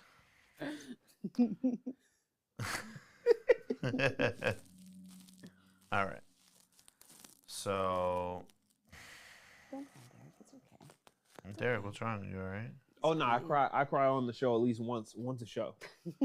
once a show, tears, real tears. Same. I cry once a shift at work. It's good. It's good. It's good. What are some words or phrases that you overuse, or maybe even are just unique to you? Oh, I don't know. I don't listen a lot. Okay. I've been using the word pedantic a lot. Okay. Because I've been listening to a lot of people who think that they're like really intelligent, so they've been like over explaining things to me, and then it's like gotten me in that headspace of also like over explaining things back to them. So then I'm like talking about it at the end of the day to like my husband and friends. I'm like, oh, they were being like a pedantic asshole. But then when I'm like explaining things to people, I'll be like, oh, I'm trying not to be like too pedantic in it. So I'd say unfortunately pedantic has been something I've been talking about. And yeah, obviously like community collaboration. I don't know. Okay. Derek and I have hung out. Derek, what do I say a lot? Yeah, no, you nailed it. I never, you know what I'm saying? Fuck me up with the pedantic. I was thinking about steps, and then, but the pedantic makes sense. Pedantic, that makes sense. Collaboration, community. That tracks. All right. I think the dispensary's open. Yeah. Yo, Matt, no. Is the dispensary open? Is it? Yes. You know. You know what I'm saying? We went to this dispensary that stays open until 9, and it's like 9 minutes away, so it was pretty dope. It was. It's pretty dope. Yeah. It was pretty dope. No, the time overused. I don't know. Like, are they overused words? They're not overused words because that's what we talk about. I don't know. Right? You're saying it for a reason. It's like over is like a tough. A phrase that I heard today that really confused me, and it didn't confuse me because I've heard it before, but I put too much thought in it today because we were just in that headspace, was sucking my own dick. Listen. Because if you think about it too much, it's like, that wouldn't be great because I feel like it would feel much more like sucking a dick than having your dick sucked. It's just all I'm saying. As like a relatively heterosexual woman, I'm like, yeah, that's cool. See, as like a dude who's never sucked a dick before, I'm just like, yeah. I don't know if I could do that. Where did we get to? Why did we get here? Well, because it's a phrase that I heard used today. Why did we get here? We were talking about phrases. Not suck my own. Not suck my own. Yeah, I say that. I say not to suck my own dick all the time. Oh, not to do it. Not to suck my own dick. It's like going, not to toot my own horn. You know it's the very gross way of tooting your own horn also. Got it. I just don't have a horn. So is it, you don't think it's like similar to like sucking on your thumb or like biting your big toe off? Not your big toenail. Biting your big toenail off is crazy. It's not like sucking, buddy. It's not like that at all. No. I mean, it's not crazier than sucking your own dick. Don't get me wrong. It's not crazier than that. I don't know. Biting your big toenail off is weird. Like, I know nail biters, but toenail biter? That's crazy. You got to be mad flexible for that. I don't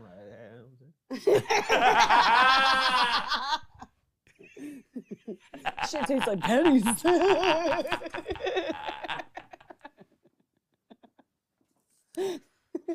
Oh, shit. That was good. Thanks. Okay, so. And he's a funny friend, you know what I'm saying? I'm just kidding. So you got 30 seconds, right? To talk to like 7 billion people. Or 8. I don't know how many fucking billions there are.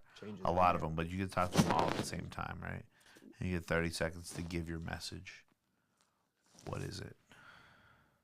I love you. The end. 30 seconds worth. Just I love you. And then I would try to listen. Then I would do what I've been doing here and be like, can I ask you for 28 seconds? Yeah. Whoops. All right. I like everything that. else is filler. Like, everything else is filler. I could be like, oh, I want to see you succeed and I want the world to be better. And like, whatever. That's filler. Like, I love you. And like, eventually, like, we'll get to know each other and you will love me too. It's like, that's it. All right. That's it. I like that. Simple. Fire. Yeah. That's a great answer. Like fucking up that time thing. 30 seconds. I'm like, 30 seconds, I yeah. have 4 seconds in me, buddy. That's what he said. Ha ha! Sorry. That's disgusting. I mean, all right. Thank you guys 4 for tuning seconds is crazy. Welcome to the longest outro ever. You can't even get that shit out your drawers in that time.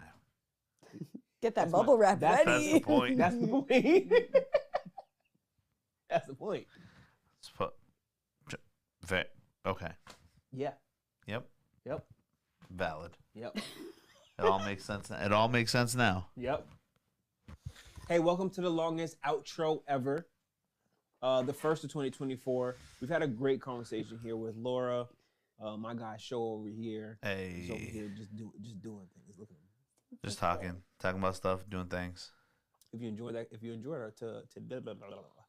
enjoyed this evening's conversation, today's conversation, or whenever you watch this conversations, hit the like button. Consider hitting that subscribe button, or don't. Whatever you want to do. Freedom of choice. Beautiful. But definitely do it. Definitely. Yeah, you should do it, though. You definitely should do You're that. free to not, but you should. You should do that. We're looking forward to catching Laura and friends at Ralph's Rock Diner on January 4th. Doors open at 8 p.m. And the next Openest mic is happening. I can't technically announce it, but I can tell you guys. It's happening. It's on the books. It's at a different venue.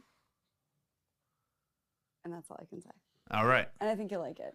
Oh, and I don't know how much I'm going to be talking about this when the venue is announced, but it's BYOB. Hey, yo. So, just saying. Where is this venue? Oh, you can't say. She I can't was going say. to say, that's the only thing I can't say. All right. I think you'll like it. Let's fucking excited. go. Yo, I love BYOB. I'm finna bring that handle with me. I'm finna bring the whole thing. Like, Gonna open this mic the fuck up. Let's go. They're gonna be like, oh, there, are you performing? No. No. Open this mic up. For those like, now for all honesty, you've seen us perform live. Yeah. Do you understand why we wouldn't necessarily perform at open mic? So here's like the thing, right? I'm not saying that we shouldn't, and not saying that we're above it. I'm just saying like an open mic is not a platform. Like, not saying it's not, and I'm not saying right because that is what the platform is for. But You guys are so polished and so established. That you don't got to need go it. in there and say nigga mad times in a room full of white people, and it's not always the best feeling to do. That's why I'm opening up the mic. That's why if somebody wants to like talk about that, they can like They can talk about it that. You know what I'm after. saying? Yeah. Well, that's it too. Like, Oh, let them talk about it. Well, yeah, if you said nigga too many times to them and they're like, yo, listen. I will tell you right now, as a white person, as the only white person in this little area, sometimes white people need to be made uncomfortable and hear words they don't like. Sorry, like that's not a discomfort for you. That's a discomfort for the audience, and they can deal with that. I didn't make this mic really, really open so that people then would tiptoe around issues. That's true. Make them uncomfortable. Fuck them. No, but you guys should perform like songs that you don't. You guys should perform covers. You guys should perform weird shit. You guys should be doing skits. You should be doing stand-up comedy.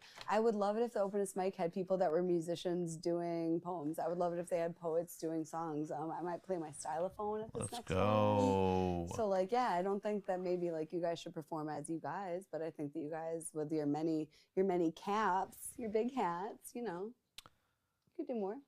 Big Just cap. saying. Just saying. Large cap. Large cap. Big hat. Big cap. Big cap. What else is going on? Dang. Dang. I don't know what's coming up this week, actually. In all honesty. There's gonna be a snowstorm this weekend, so I heard get your that fucking also. sleds out. Red Apple Farm is having a thing Saturday night. Ooh. They're doing a little musical open mic. It's like a folk acoustic Oh. theme thing. So Red Apple Farm.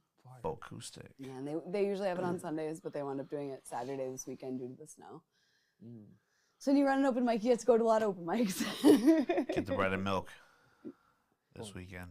Bread and milk this weekend. Bread and milk. I'm Get the bread and milk. gonna be locked in the house, cooling, Same. kicking it. Yep. I never buy bread or milk Me either. when the storms are coming. I buy snacks. But I always buy eggs, and Eggs? we won't even eat eggs like You that. won't be able to cook them if the power's out. Oh, we got a gas stove. Sorry. See, I'm a snack person. Like, give me all. We finna be locked in the house. Yeah, movies, snacks. Let's go. What we talking about? I don't want to be that person that I'm gonna get some extra firewood so we can have the fireplace going. All right. Get a little cozy. Yeah, no, you are that person. I am. You are. It's very comfortable. I've seen it. It's very cozy. For anybody, before the new year we had Family Affair. Family Affair was great. Shout out to everybody who came through, shared their music, listen to me practice my DJ set. Yo, YDD was digging in the crates. I was. He played versions of songs I didn't even know existed publicly. I was having like a slumber party with like a bunch of children under the age of 10 that day. Like I was devastated to miss that. Damn. So it's all good. It's also we'll talk about it. We will. Because you haven't been here before. And It's real. Glad you're here. It's nice to be here. Obviously, It's really nice to be here. But like it's really nice when people come. It's really nice. Like shout out. I don't know if Merrick's here. Merrick. He was around. Fucking Merrick. No, but like you know what I mean. Like to have people in here and we're selling show. Like you guys can see. We like move some things around in here. And we got a bodega now. We got a little bodega in the back over here. Aww. And like hopefully we can like stock it and like won't necessarily have like a shop open because you can only get in here when one of us is here, but yeah, but we'll be here and we'll let you know when we are here and text that up. We'll be here. Also if you want to support us in 2024. If you want to become a member of the team, of the network, of other things that we got going on, 2 ways. You can join the Discord. Discord is open. It is open, free to the public for anybody to join. We're just being there, conversating every once so often when things are really, really pertinent. And the other thing is Patreon. If you want to become a member on Patreon, get some additional content, new music, unreleased videos, behind the scenes videos, unreleased interviews that we have yet to release yet. YDD's making a documentary also. All of these things, because like do you know how much I value my time? Very much so. You know what I'm saying?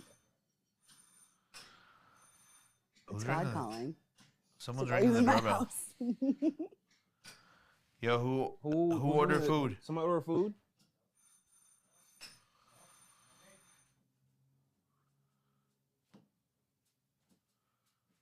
All right, well, they're going to go check the door. Oh, maybe it's Merrick. Did Merrick lock himself out? Aw. Hey, anyways. Shout out to Merrick. All right, well, anyways. So, yes, if you want to become a member, join the Patreon. We got a bunch of new tiers, a bunch of new content coming in 2024, a bunch of new collaborations, building on the community, et cetera, et cetera, et cetera. More events coming if you want to join the next Family Affair. It'll be coming up in a couple months.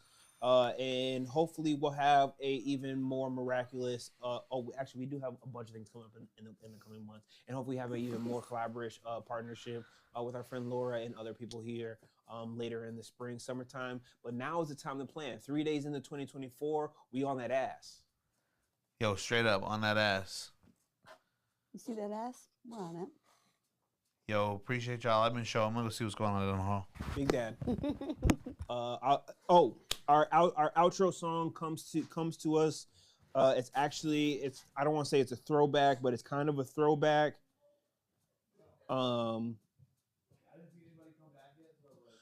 It's kind of a throwback, but this is Me 978.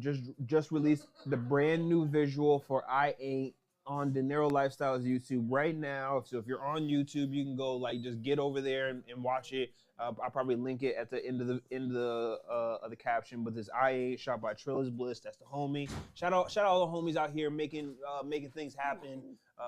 We'll see y'all next week. Straight up.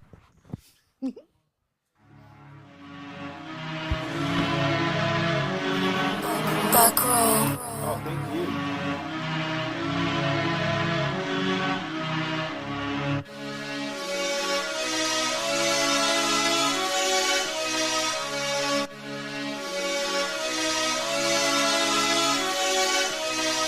I ain't playing with my nose, I ain't playing with no pills, I ain't playing with no drugs, man, that shit'll get you killed. I ain't hurting for no bread, so I still won't sign a deal. Man, I ain't Bradley Bill, but I still ball at will. Man, I'm tired of niggas acting they was trapping out of vacant. I was trapping out of basement, making money on vacation. I ain't never been to China, but I know the plug was Asian. I be getting tired of waiting, man, I really got no patience. I ain't never so Caucasian, but I still be contemplating, man, sometime my mind be racing. I've been smoking all Jamaican, funny you could think I'm playing. I know niggas that be taking, I just send them your location. They call me for confirmation. Nigga, I've been making bags, feel like Walter White and Breaking Bad. I ain't faking Chad, had to spend it just to make it back. 99 problems, I ignore them just to chase a sack. Always stating facts, I ain't never had to fake a act. Jay-Z on my city and my team like Rockefeller. And you better not be creeping, know this 40 Rockefeller. Niggas singing acapella if the cops been kicking those. I remember I was broke, I was copping, flipping lows.